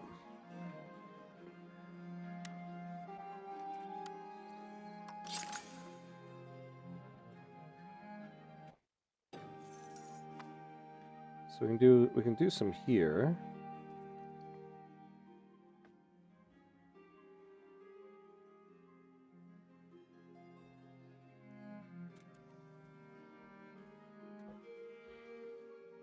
Yeah, Rotterdam would be the place to do it because we probably have more control there than we do these places.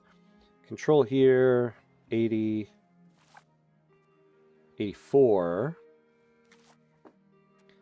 and 91 here. So we do a charcoal kiln here.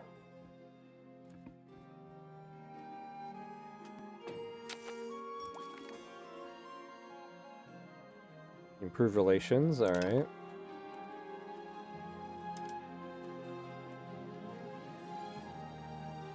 So let's build one of those.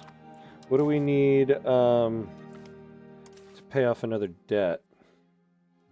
42, so we'll do that next. Holy Roman Emperor Leopold von Habsburg has passed away recently. Now, the Prince Electors and Archbishop Electors are convening in the Electoral College. Who shall ascend next to the imperial throne?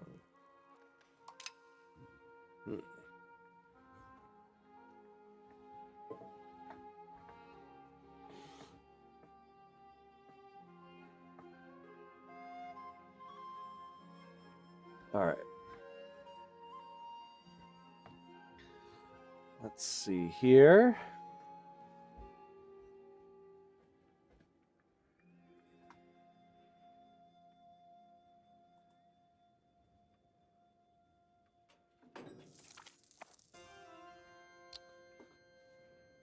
Okay, what did we get here? Clergy estate satisfaction equilibrium, that's fine.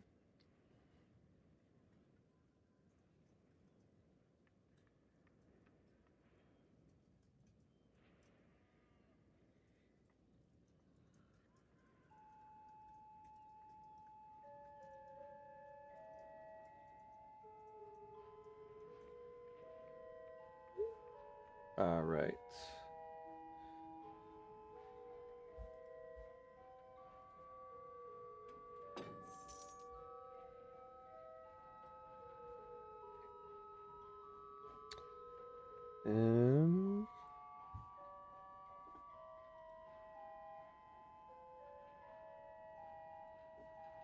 All right. Okay, we can pay off. We only have 3 left. We'll have 2 left after this, which is good. We only have 17 months left to pay these.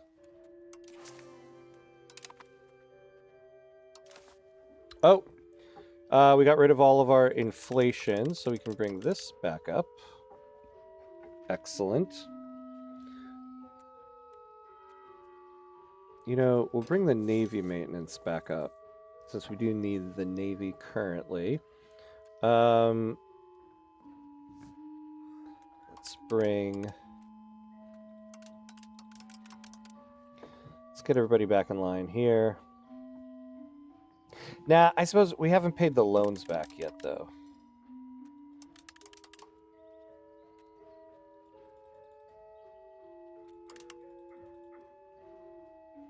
God, I wish we could tax the burgerige more.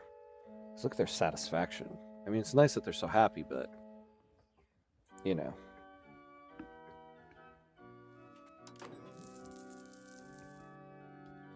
Alright.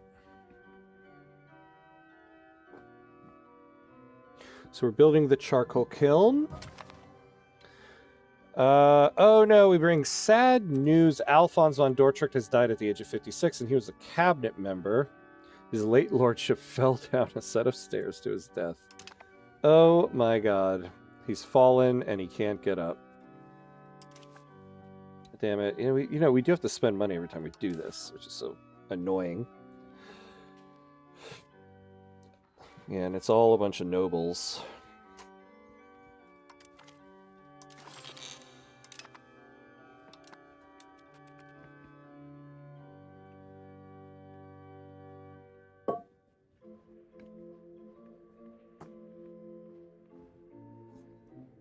So once we get the loans paid off, I think we'll try to increase our military a little bit here.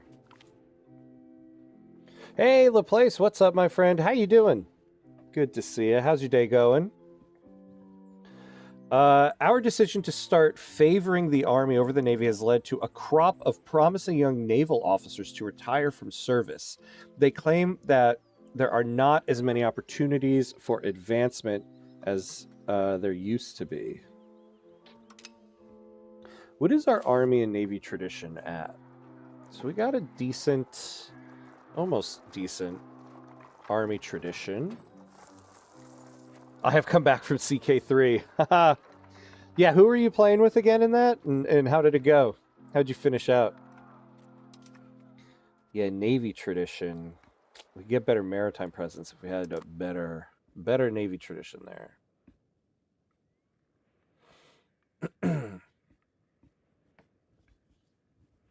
So, okay, hold on. We're increasing control in South Holland here. We have pretty good control. Is there something better we could have our cabinet member doing? Maybe development, but...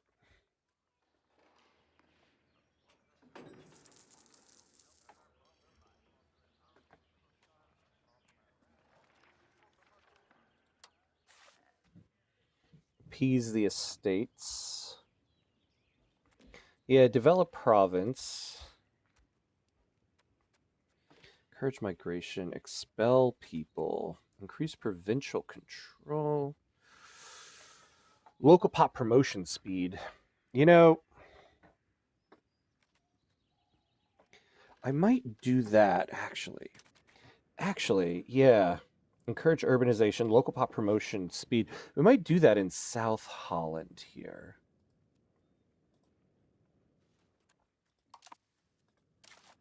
Though we could also do it down here. Oh, yeah, we could use it up north here, too. Might do it in North Holland, since Amsterdam is our capital here.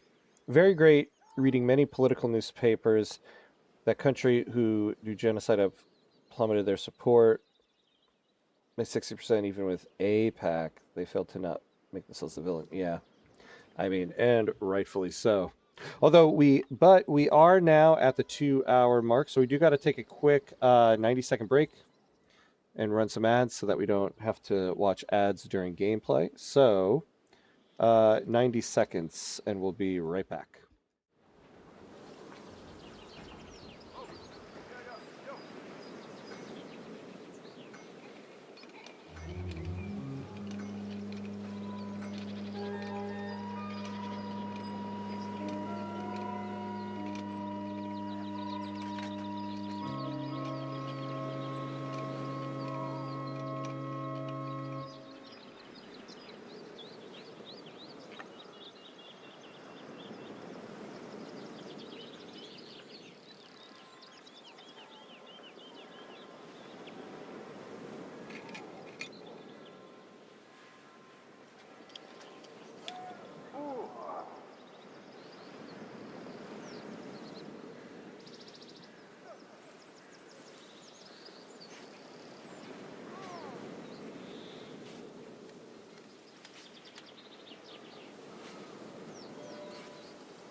All right.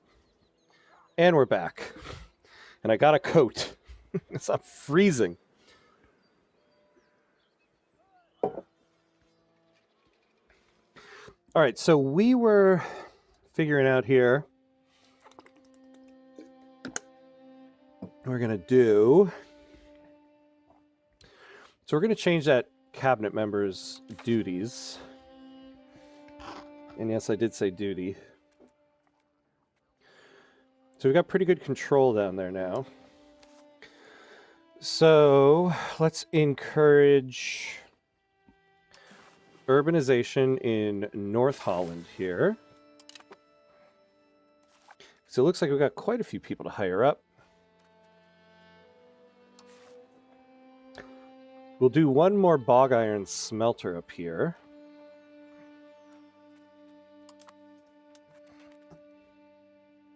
Now, who are they firing on? Who is England at war with? Brabant. Aw, I would have gotten into this war. Oh, take Antwerp. Aw, man. Look at that. I give you guys Antwerp and you're immediately going to lose it to the English? We need Antwerp. Damn it. The Canary Islands, I need to edit thing because the Canary's still in tribal rune, so I forced them to feudal. Oh, okay, cool. Interesting, interesting.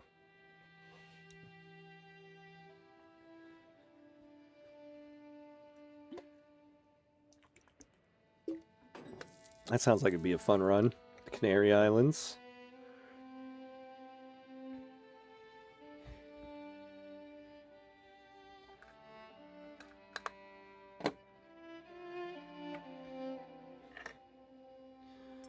All right.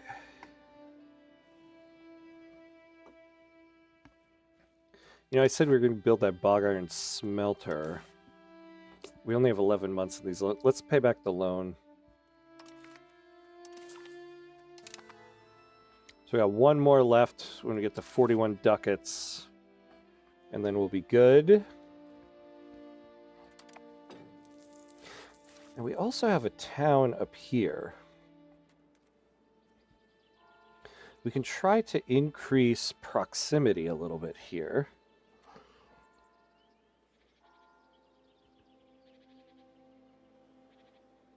Hey, Paco, hello, hello. How are you, my friend? A long time no see. How you doing? Good to see you. Hope your day is going well.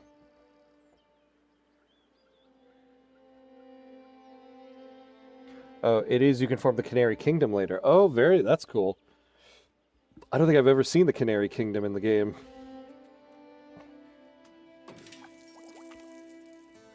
War score cost. All right. We're moving along through our research.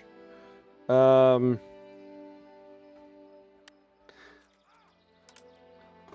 governor. Yeah, we don't need that. So not proximity. What else can we build for proximity? Oh, I don't think... Can we do any? Oh, we can build a bridge in Dordrecht here. Oh, yeah, yeah. Look at that.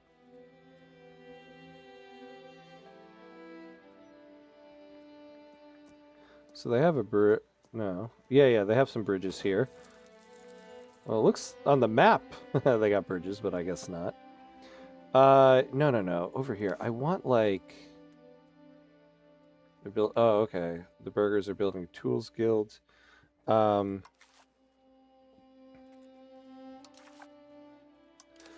I want, like...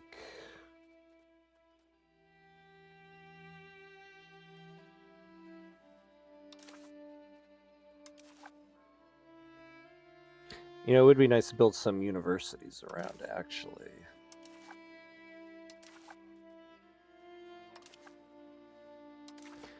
Yeah, I guess I have everything here. I got clay pits. There are no laborers. Oh. Build more here of this.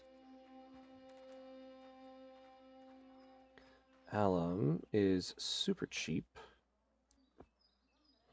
Though this isn't nearly as profitable as the RGO that we have. The kingdom can be formed after mid-medieval era when you consolidate the Canary Islands. Oh, okay. Interesting. Interesting. The silhouette of our capital has not been as full of cranes, half-built towers, and monuments in generations. The rule of Duke Jan II van Avesnes has been characterized by an ever-increasing number of building projects both in Amsterdam and in other parts of our duchy. An increasing number of people employed in planning and erecting great buildings to the tastes of our Duke has led to the development of a new and distinct architectural style. The demand for the great architects and builders of the Amsterdam School is increasing internationally, and some foreign cities can now compete with us in our own style. Oh, man, no. Whatever this is, we don't have enough money for it. Really, we would pay 250 ducats just to get 0.05 monthly development. I mean, development is nice, but I guess if we had the money, yeah, that would be kind of worth it. What, for 10 years? Or we gain 10 prestige. Yeah, we could do that. Gains 50. Oh, and other people. Oh, everybody gets 50 opinion. So what does that put Brabant at now? Yeah, they got actually a very good opinion of us. We're definitely not forming a defensive league with you. What's their opinion of us? Okay. We have a casus belli on them for about another year and a half. You know, I'm kind of curious if we did use it. Hey, just 24. What's up? What's up? Good to see you. I am not late. I arrived exactly when I meant to. That's right. A just 24 is never early or late. A just 24 arrives precisely when they mean to. So with this casus belli, it's show superiority. Conquer cost as plus 50%. So yeah, actually this casus belli won't help us too much.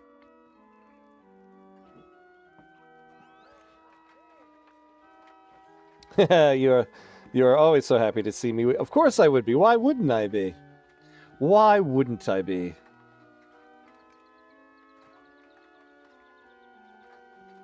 This doesn't happen on other channels. That's right. Here at Hamcut Central, we appreciate a just 24. I'm usually the bad advice guy. Well, bad advice is welcome company here at Hamcut Central. Lord knows I am the giveth of bad advice many a time in my life. So I appreciate a good bad advice. Bad advice is still... Exactly! It's better than no advice. So we would probably win this war if we went to war with them. Why don't we start trying to... Oh no, not this one. What is our espionage at here? We got 31. If we wanted to create a casus belli, destroy enemy.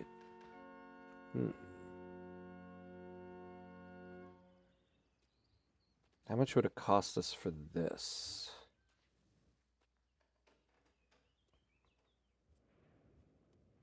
Really? What? Yeah, we do have a truce with them. Okay. But how much would this cost us in terms of... We'd get quite a bit of antagonism. Oh, maybe that is also what your life coach acquaintance thinks. Well played, my friend. Well played. Yeah. I shouldn't. Yep, I shouldn't. I shouldn't make fun of that life coach friend. Like, hey, I'm giving advice. Advice is advice. Amazing. So, I guess I need to look into how much antagonism is a lot of antagonism.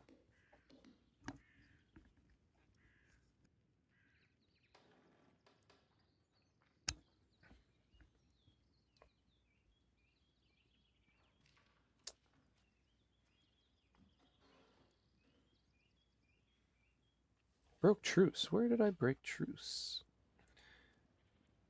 So,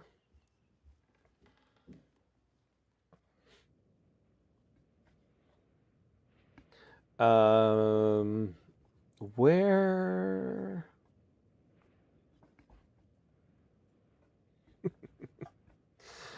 All right. Messing with the Holy Roman Empire.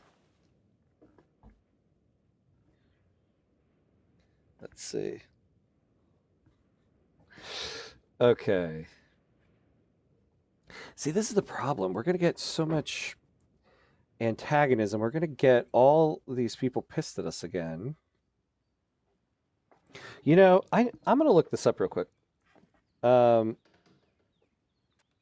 much antagonism is too much antagonism? What are the autofill things? EU5, how much antagonism is too much autofills? 50 antagonism is generally the threshold where nations can form or join coalitions against you. Ah. Well, you can manage higher levels, 50, 60, with strong allies to deter attacks. Keeping it below 50% of major powers is advised to avoid the coalitions. So 50. We would gain 25. Yeah, and this would put a lot of people here over 50.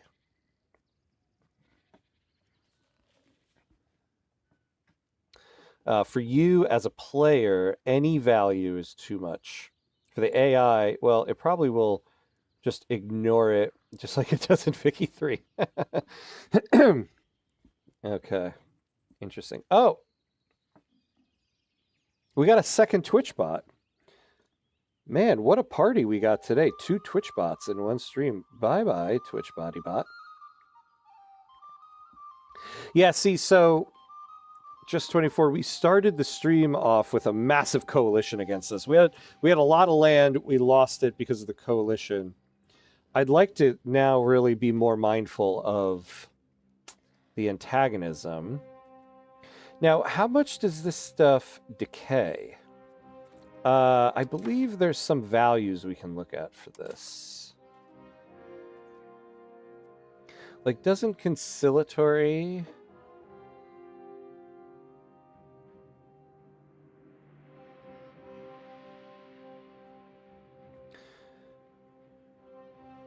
Antagonism given from peace treaty demands plus 30%. Wait, so we get more antagonism. So what does belligerent give us? I must be reading this wrong. Hold on.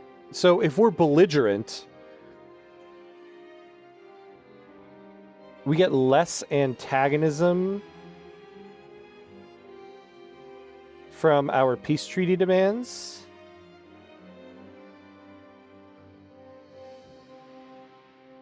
Why would it work like that?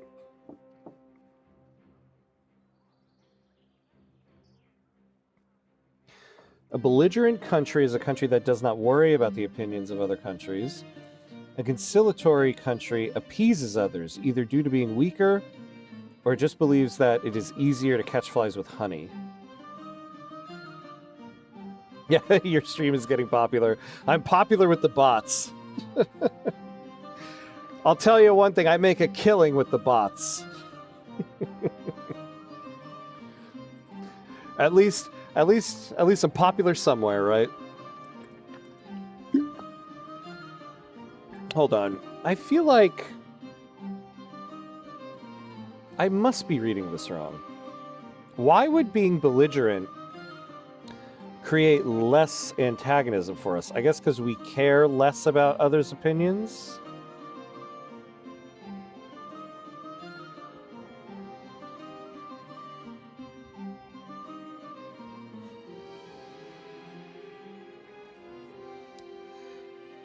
So maybe we want to push more towards belligerent?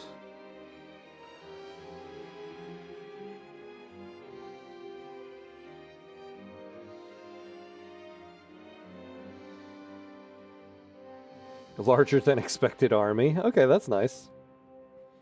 Oh, we have civil society.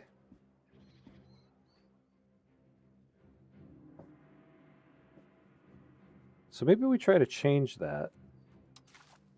Hold on. What law group was that in?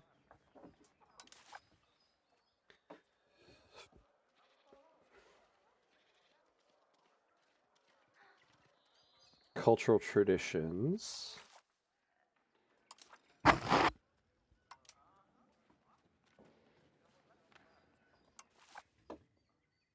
Martial society. Oh, and we could get more army tradition. Oh, I see why I did this. Maximum tax for the peasants' estate. So we get more tax there. I think so. You know what? So next time we get a land dag, we'll change our cultural traditions law. We'll start trying to go more towards belligerent. What else can we do here? But I do feel like you're getting more popular and lots of regulars and people stopping by with love for your videos. Yeah, thank you. It does feel like that, right? Which is really cool. I have to say, apologies. I am not so far separated from when I first started streaming. And I remember like right at the beginning being like, is anybody going to want to watch this? I have no idea. I'll do it. We'll see what happens. So it's still very cool to see people have regulars coming in, like you, my friend, new people stopping by, people say they like the videos. It's always very very cool to hear. Because I'm still kind of in that mindset, like like, well, I hope somebody watches this. We'll see. Add the mercenary registration government reform. Who is this with?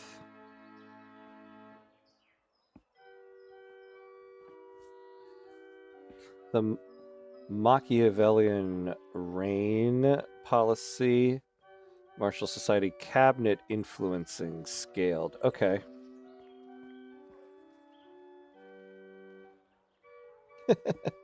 Who are these regulars? I know nobody. Who even am I? Maybe I'm the bot. Who knows? I mean, I consider you one of the regulars because I consider you one of the regulars, so maybe you are a bot because remember, I make a killing with the bots. Oh, hey, just 24. Thank you for the Prime sub. Oh, that is very cool. Bezos says hi. Awesome. Oh, I appreciate that so much. Thank you, my friend. That's so cool of you. Yeah, get that Prime sub. Very, very cool of you. You truly are a bot now. When you subscribe to my channel, it means you like the channel. And I'm nothing if popular with bots. All right.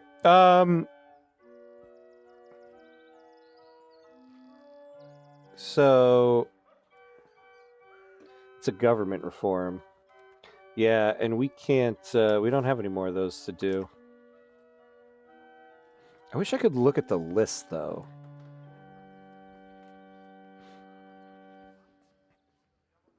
Oh, you know, we could get rid of this. Oh, we could get rid of this. We'll lose 5% satisfaction equilibrium with the Adele. Let's get rid of this. Because it's also bringing us toward traditional economy. We don't have any more subjects. And we have the stability.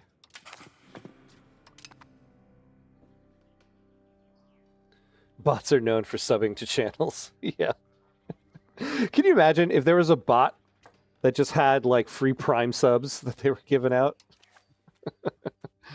At that point, I think Bezos would start checking in to say hi. Like, excuse me, why am I losing all this money? Query misunderstood. Need more subs. Amazing. Navy maintenance. Okay. Prosperity. Counter espionage.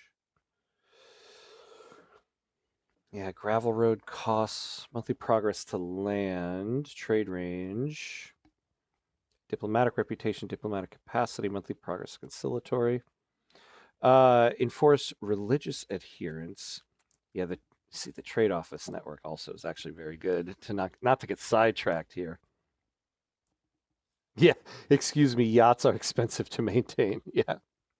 Yeah, your ocean yachts and your space yachts, as that man has. Jeez. God, I have to say, speaking of which, so last night my wife and I went to go see the movie Project Hail Mary, which was fantastic.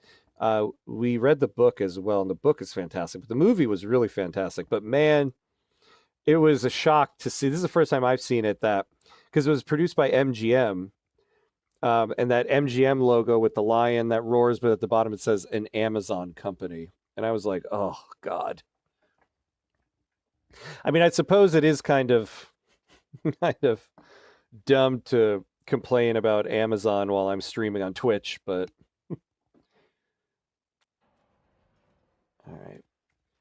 Peasants levy size. Legislative. There's a lot here we can use. It was that one we did this so that we could do the other thing, but yeah, here's the thing. Oh, higher mercenary premium cost 5%. That's not bad.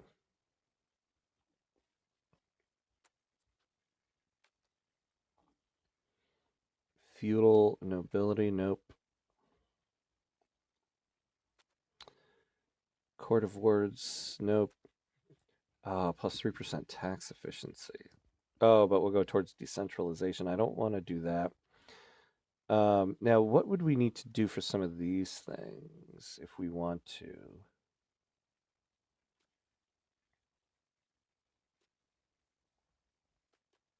Yeah, so we're going to go for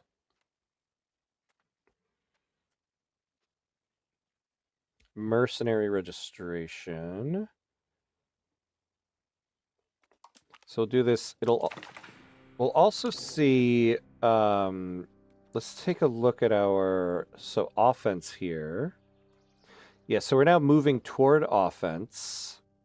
Fort defenses are down, but siege ability, assault ability, antagonism given from declaring war without casus bellis. Let's see what when we're at full. What do you get with offensive again? Antagonism given from declaring war without casus belli modifier goes down. So here we go. So this is what we're going to do. So we're going to start trying to lower the amount. We're now going, so we're going toward belligerent now, but just by 0.01. And so we'll start trying to get less antagonism given towards us. Belligerent and offensive. That's what we're leaning into now. Oh, and I think we can pay off that last loan. Nice, and we only had 5 months left on it. There we go. So we're now out of debt.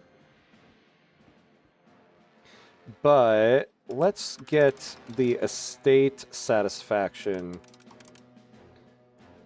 back up on these guys and these guys. Because we can kind of afford it. Let's keep everybody where they're at here. We'll automate the burgerige. Because whenever this increases, we just want it to automatically do that. Oh, cost of courts. We can lower. Oh, and then the Diplo spending, we can go down by quite a bit now. I meant to go down on this much sooner.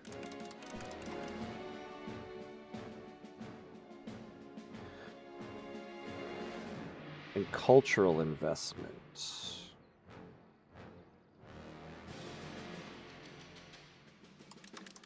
I suppose we can give a little bit towards this.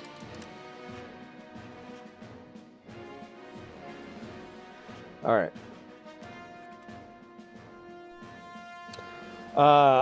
Yeah, Amazon bought them 6-ish years ago. I know, it's been some time. I guess I just haven't seen an MGM movie in a long time. This is the first time I've really noticed it. Oh, do you watch the new Scary Movie 6? No! I think I saw recently that there was a new one. I should watch it. I did love those movies back in the day. But no, I haven't watched it. How is it? There's a good thing coming out. Coming out of it, though, Amazon is reviving Stargate. Oh, as an animated series. I have not heard that yet. Interesting. Okay. Okay. We'll see. We'll see. Okay. My favorite movie of all time, and they brought back a Brenda after killing her. It's 4 times previously. It's a running joke in Scary Movie. Oh. See, I haven't watched it in forever, so I don't remember a lot about like the characters and stuff. I'll have to go back and rewatch some of that. Also, what about Ballroom? Did they finish it already? No, that's the Ballroom is in kind of some limbo now because court declared that they're not allowed to build the Ballroom, but they did say like they're allowed. They had to halt construction, but they're allowed to do anything that will make the site like safe since it's in disrepair. But Trump announced that means like, oh, I can finish the Ballroom. It said we have to make the site safe. So the whole thing is just going to be a nightmare, as with most things dealing with that man. All right. So we're moving along there. Yeah, Ballroom. I thought they were making a bunker now. Yeah, it's supposed to be like 15 things all in one. It's like a ballroom, bunker, like command center, like crypto trading floor. Like, who knows? Trade expansion has led to a growing desire among our merchants to start new trade ventures outside our borders. Burgers trade capacity. Or traded. Oh, plus 20% trade advantage. The plus 20% trade advantage might help us. Like, for instance, if we're looking at the Stockholm market here.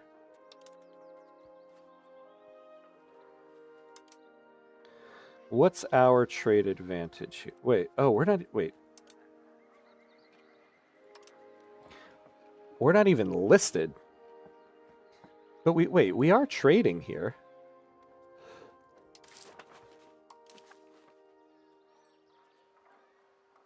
Oh, that's interesting.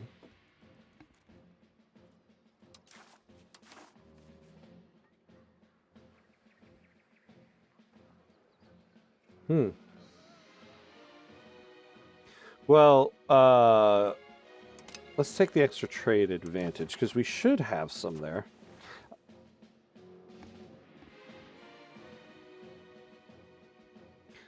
So is it a Trump Tower but underground? Yeah, basically. I mean, I think the last thing he'll do is just slap his ugly name on the front of the building there. I hope they tear all of that stuff down at some point in time when he's out of there. All right, we've got some more money here. How are we doing with paper currently? Like, now let's start building some more like profitable stuff. So we've got some here. You know what? How about some universities? Make our paper stuff more profitable. Do we have any? We don't. Why would we not be able to build... Oh, because it costs a lot of money.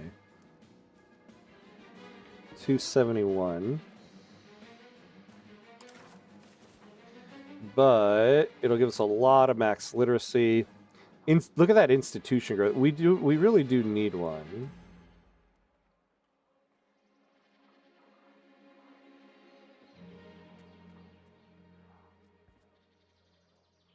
Yeah, so we'll need books, paper, glass, beeswax.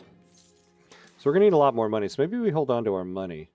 What is beeswax in our market? So we're gonna get just on imports.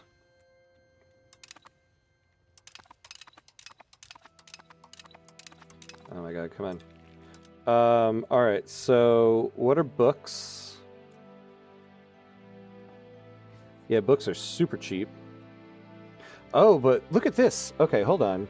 We're importing a lot of them. So let's start making some more. How are we on paper? Instead of importing them, let's make it ourselves. We're importing a lot of paper, too. All right, well, let's make... Yeah, let's make this first. Yeah, dyes are cheap in our market. No, they're not cheap in our market.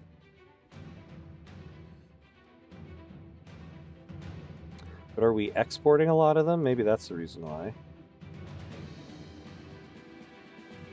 Yeah, we're trading a lot of them away. Okay. Yeah, let's make some more scriptoriums here. How much is this going to cost us? Oh, like nothing. Let's max it out.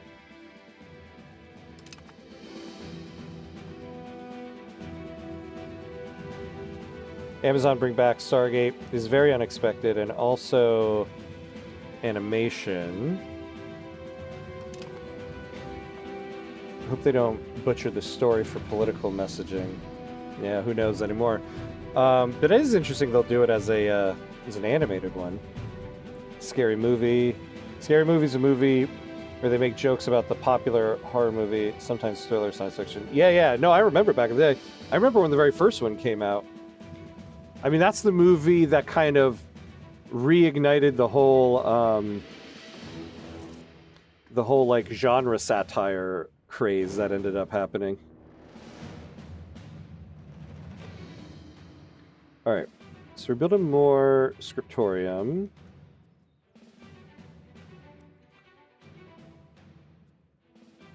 We could also use more paper, since we're importing so much of it. Are we not making any here? Yeah, we're not. Okay, how much will this cost us? 27. So let's make another one of that. All right, so we got some construction going. Work to bring up our tax base here. We've got urbanizing North Holland, so we've got extra speed at increasing pop promotion. Oh, you know, we don't have the Royal Garden yet. We could use that. Or a Royal Court. We'll do the garden because any little bit of prestige could help us. Lack of threatening rivals. All of our rivals are threatening. Right? Where's our rivals? They were supposed to be... They were listed as threatening.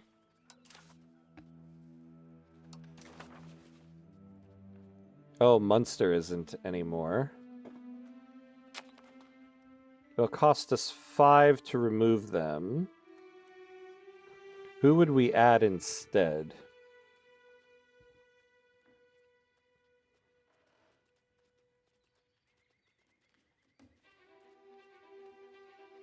Brescia. So we could add Brescia, Hungary, Castile, Poland, Portugal, Naples, Aragon. Let's just add Brescia. How about that?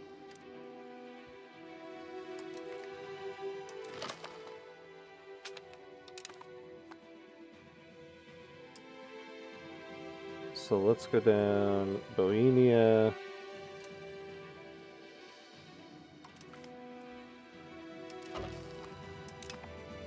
All right.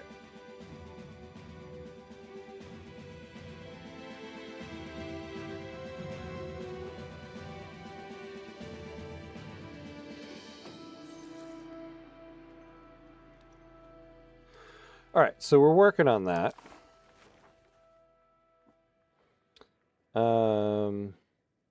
In Scary Movie 5, they combine Planet of the Apes, Mama, and Paranormal Activity. There's two actors from Brooklyn Nine-Nine. The actor who played Terry and Jake. Oh, interesting. Okay, cool. I mean, Stargate always had a certain level of politics in it, right? Yeah, always. The politicians were portrayed as corrupt people trying to shut down the program. Yeah, absolutely. All of that, all of those sci-fi shows, science fiction has always been a genre rife with political messaging. All the best science fiction always has been. That's why I find it so funny when people say things like, "Oh, I hate how Star Trek went woke." And I'm like, "What are you talking about, man? Star Trek has been about progressive political messaging from like the beginning of its existence." I just always find that so funny. It's like when you it's like on the same level, there are people, you see out there who sometimes say like, "Oh man, I hate that Rage Against the Machine went woke." I'm like, what the hell are you talking about? Did you never listen to the lyrics of Rage Against the Machine? Just look at the band's the band's name. Oh, hey, Mr. Floyd Pinkerton. Hello, my friend. Yeah, Star Trek invented woke. Yeah, exactly. Exactly. That's why I always find it so funny when people are like, "Oh, Star Trek went woke." Okay.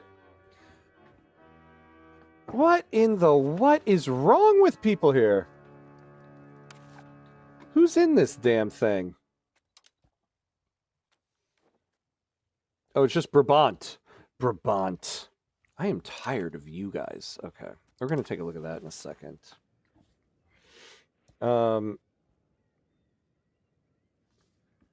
The two satire movies I remember outside Scary Movie is Superhero Movie, the parody of Spider-Man, and Starving Games, the parody of Hunger Games. Yeah, all inspired by Scary Movie.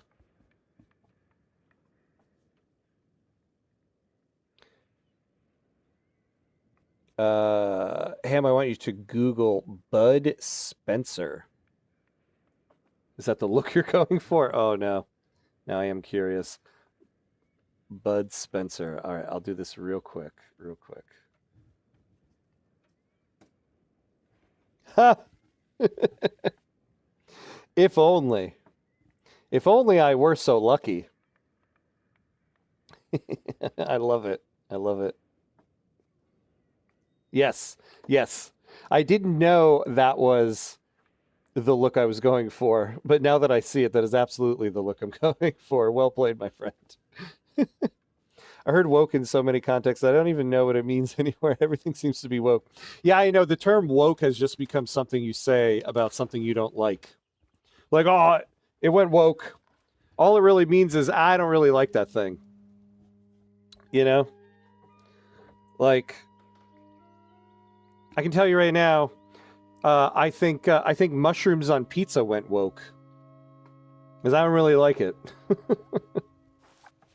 Those mushrooms went woke. Mushrooms will go woke every time they land on pizza.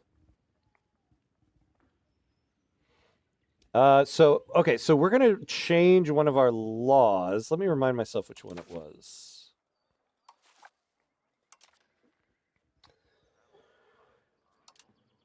Not that. It was like the civil society one. Here it is. Cultural traditions. We want to go to martial society. So we're not going to get a lot of... Oh, host army exercises. Gain 10 army. Let's do this. See, I would actually like to kind of pass this. Okay. Naval movement will add 16%. So let's change the law. change to Martial Society. But now I would like to support for outward. Okay. Serfdom support.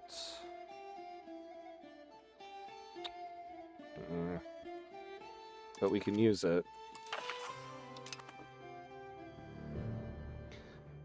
Aristocratic support.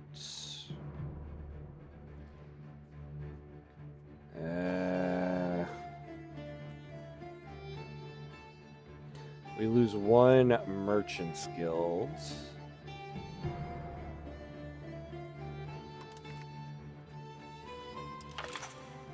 Alright, I think that's the most we're going to be able to do here. I dislike Star Trek because I cannot connect to the theme compared to Starship Troopers or Gundam. Both have political messaging, but the opposite of each other. Interesting. I was never big on Star Troopers back in the day. I think it's I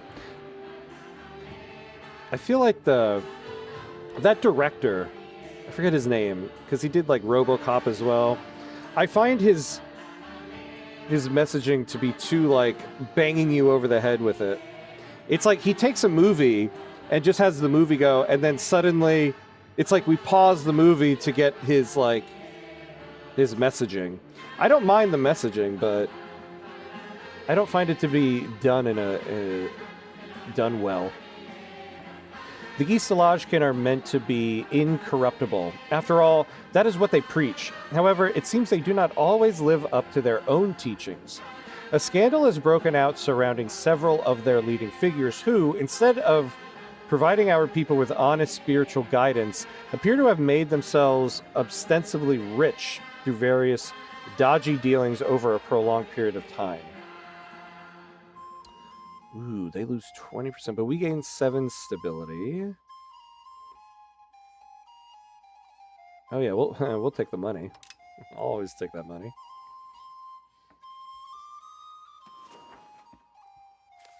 Okay, so why are we getting this? Why are we getting these people like this?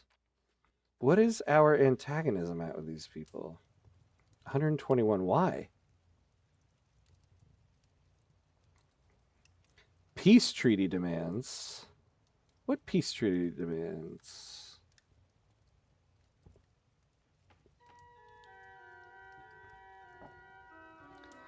Now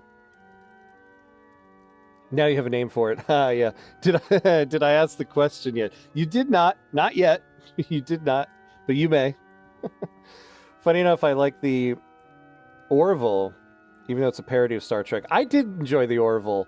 I never watched the rest of it after it came back to the air because I just didn't have time. But I did really enjoy that show. And somehow I like Bortus. Oh, but hate the McLean Society. Maybe my bias. Yeah, see, it's been a while since I watched it. I don't remember enough. What about peaches on pizza? Oh my god, I heard they had that in Brazil. Oh, no way. Oh, no way. That's blasphemy.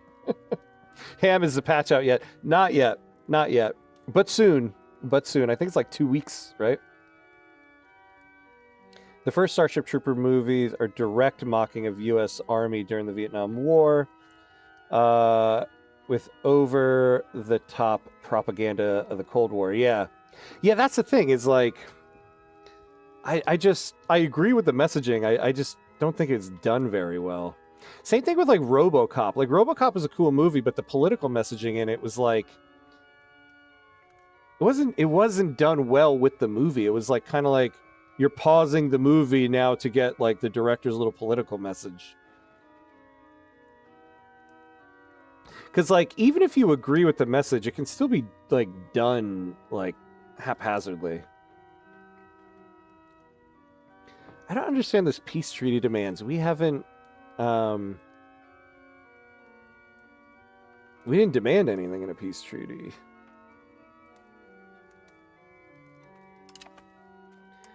And then Brabant.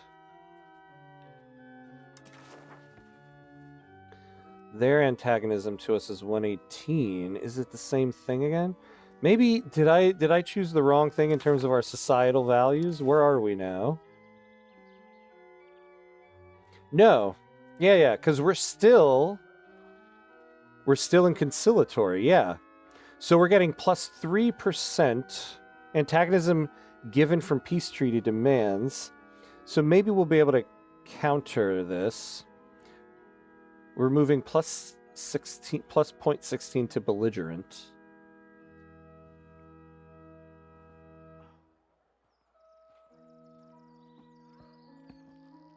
I enjoyed Orville because it started as a comedy, but then it got a bit too serious towards the end. That's the only Star Trek that I watched, though.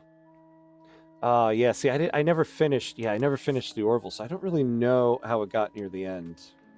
But yeah, I mean, it definitely was a comedy at the beginning. I'd heard too.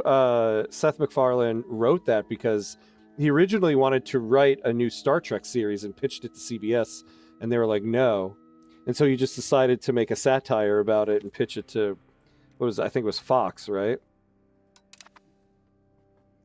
Damn, I can't believe they're coming after us again.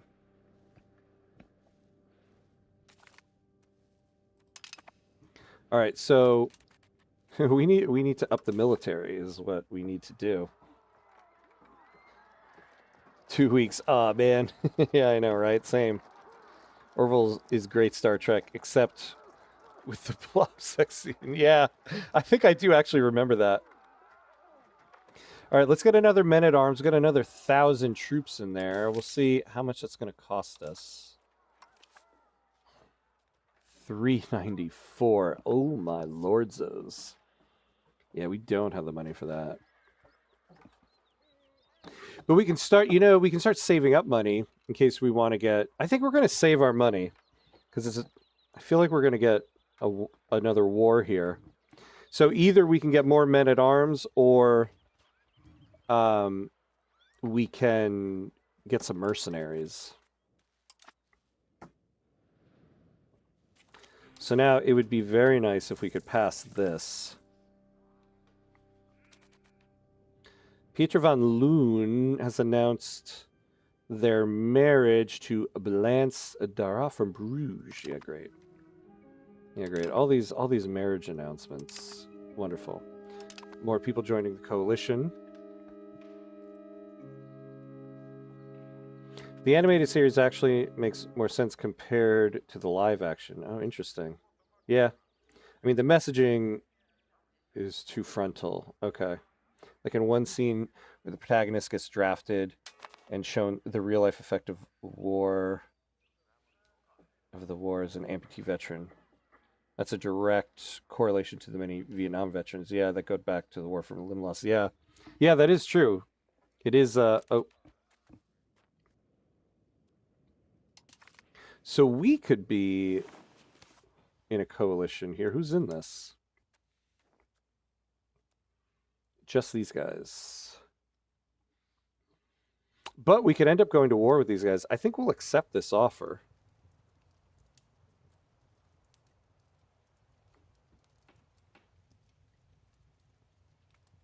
Yeah, we'll join this. Oh, Duke Jan II von Avesnes has passed away into the afterlife. Luckily, Duke Floris II von Avesnes remains, and on this day becomes our new Duke. As he has no eligible brothers, there will be no partition of the titles. How old was our guy here? Just 55. The son is 22. Oh, God, we got to get him married. So we gained some legitimacy. Duke Floris II von Avesnes will now rule our glorious country. His grace's good leadership skills and superior tactical knowledge will help us vanquish those that dare stand against us. Yeah, his administrative ability sucks, though. We bring sad news. Duke Jan II von Avesnes has died at the age of 55, and he was Duke of the Duchy of Holland. His late grace fell down a set of stairs to his death. He is mourned by an army of informants. Yeah, look at that. Our guy here had 75 administrative ability. All right, yeah, let's get this guy married. Now, I'll be honest, when we're marrying a noble, because we don't have a royal marriage we can do, I don't really know what it really matters. I mean, I guess the families.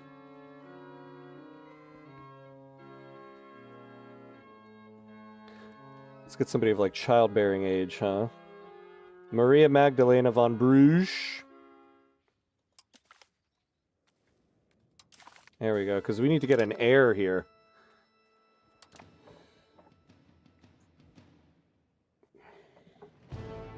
Alright, so we had some events pop off here, so I'm a little behind in chat. Let's see what I missed here. The Blob being Norm Macdonald. Oh, that's right, yeah. Oh, I hope they did give a, what a battle axe. I hope they gave a good, you know, memorial to Norm Macdonald. I forgot he was that voice.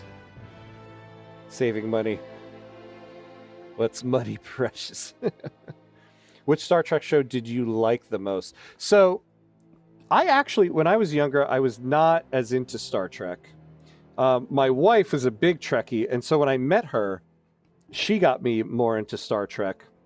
And so I've been going through the series like in order. So, without the original series. So when she was pregnant with our first kid, we restarted watching TNG. For her, rewatching, but for me, the first time. So we went through all of TNG. I'm now on the back end of DS9. I've seen all the movies. Well, actually, no. I've seen all of the TNG movies and onward. I haven't seen the original movies. And then we started watching Discovery, and that was okay, but we kind of fell off. And then Lower Decks. I've seen some of Lower Decks, but haven't finished that one. So in terms of my favorite, I feel like I don't have enough yet to really declare a favorite. Oh, hey, Mauricio, what's up, my friend? What's up, what's up? Good to see you. How you doing?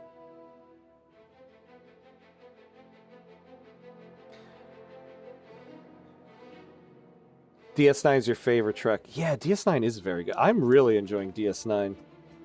I forget what season I'm on, but I know it's one of the later seasons. I'm almost done with that.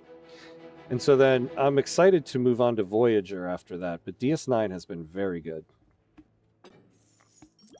Such a different dynamic, too, of being set in this one station as opposed to, like, in TNG, you're on a ship just, like, moving around from place to place.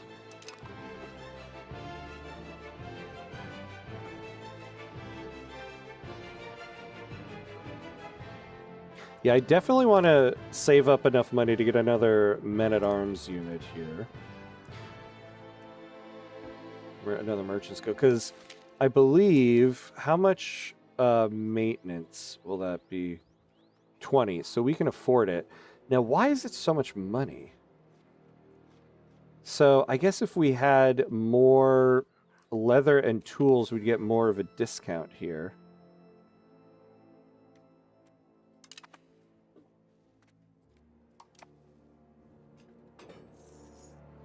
The insect depicted as a big evil is just direct portrayal of communism as the big evil. Yeah, yeah.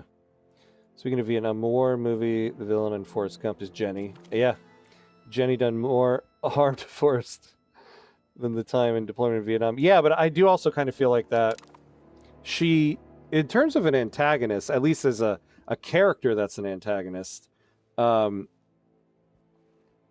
she is the antagonist of that story to him.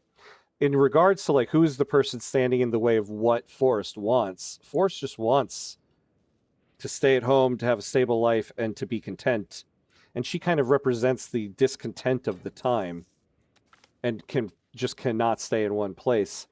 So in terms of an antagonist, she definitely is the antagonist. I think too much people think of like protagonist, antagonist as good guy versus bad guy. She's not the bad guy, but she's definitely the antagonist to Forrest in that story. And I do kind of feel like the story intends it to be that way. It seems that the Landag members of Utrecht have finally realized how beneficial the currently debated proposal would be to them if it passed. Their support for our cause is welcome. All right, we get 5.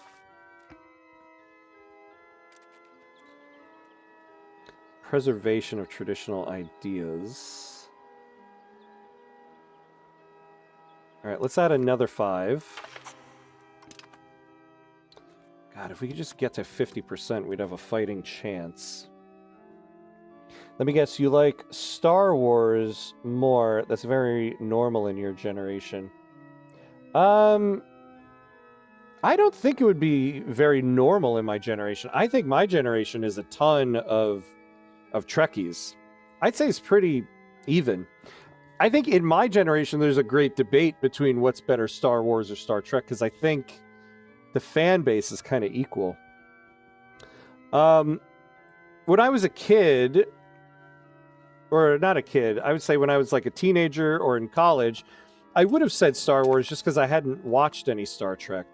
Now that I've watched some Star Trek, I do generally enjoy Star Trek much more. Because I think it just has much more to say. Though that, I mean, I still greatly enjoy Star Wars, so... that's not to say I don't like Star Wars. I love it. The town of Middleburg has grown rich and prosperous, and the people there are disappointed that they have not been chosen as the seat of the current Landag. The representatives of Middleburg demand compensation and a guarantee from us, securing their interests for the future. They are threatening to leave if their demands are not guaranteed. Yeah, 25% support for the Landag. I would love it, love it, love it. Let's do it. Oh, hell yeah. Right at the end, right at the close. 1 day to go, and they got it. And we get that army tradition. Excellent, excellent, excellent. Fabulous, my guys. Some people in X got angry after I wrote this, calling me a bigot. People can expect Jenny holding back for us. I'm not Gen X. I am not Gen X. I am millennial. I'm actually, the year I was born in is in the kind of, there's like a 5-year, or maybe not even 5-year, like kind of middle ground between Gen X and millennial, where, you know, historians say you could fall on either side. It could be either one. So it's kind of what you associate more with. But I am more, I would say I am a millennial. Mainly because the difference between Gen X and millennial is that, like, millennials, true millennials they grew up with the internet, right?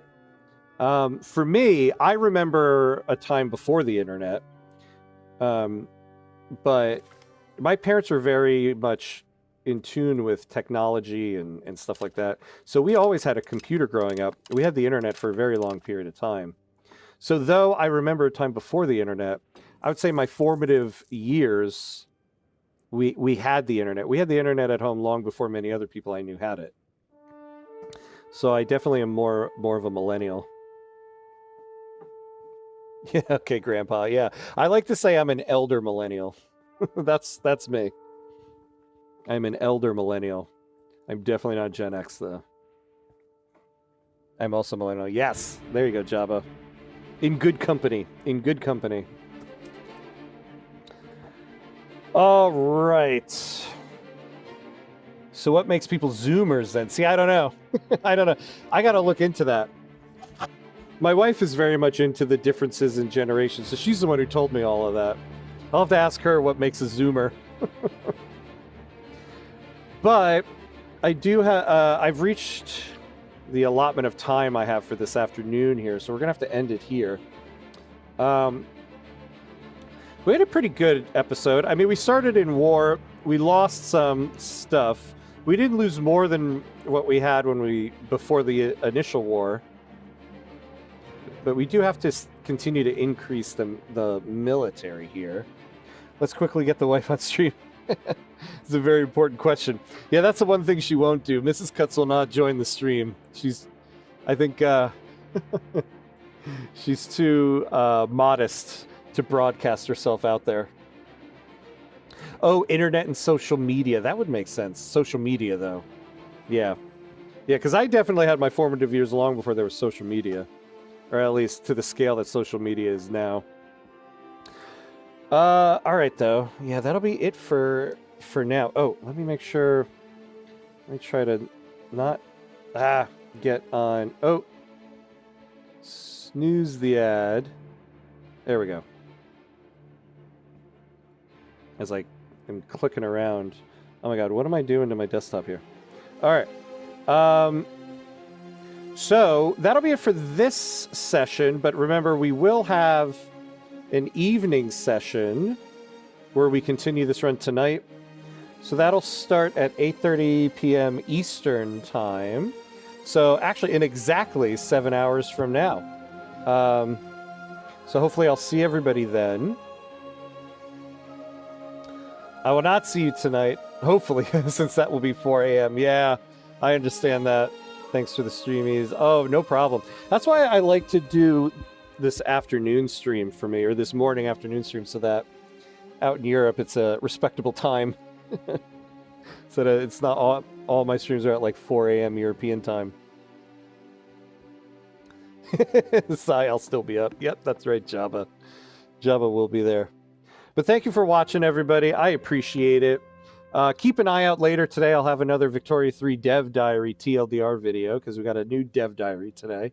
And then hopefully I'll see everybody, or as many people as have a decent time to be up for tonight's session of EU5. But thank you for watching, everybody. Thank you for chatting along, everyone. I appreciate it. And as always, be awesome, my friends. I'll see you next time.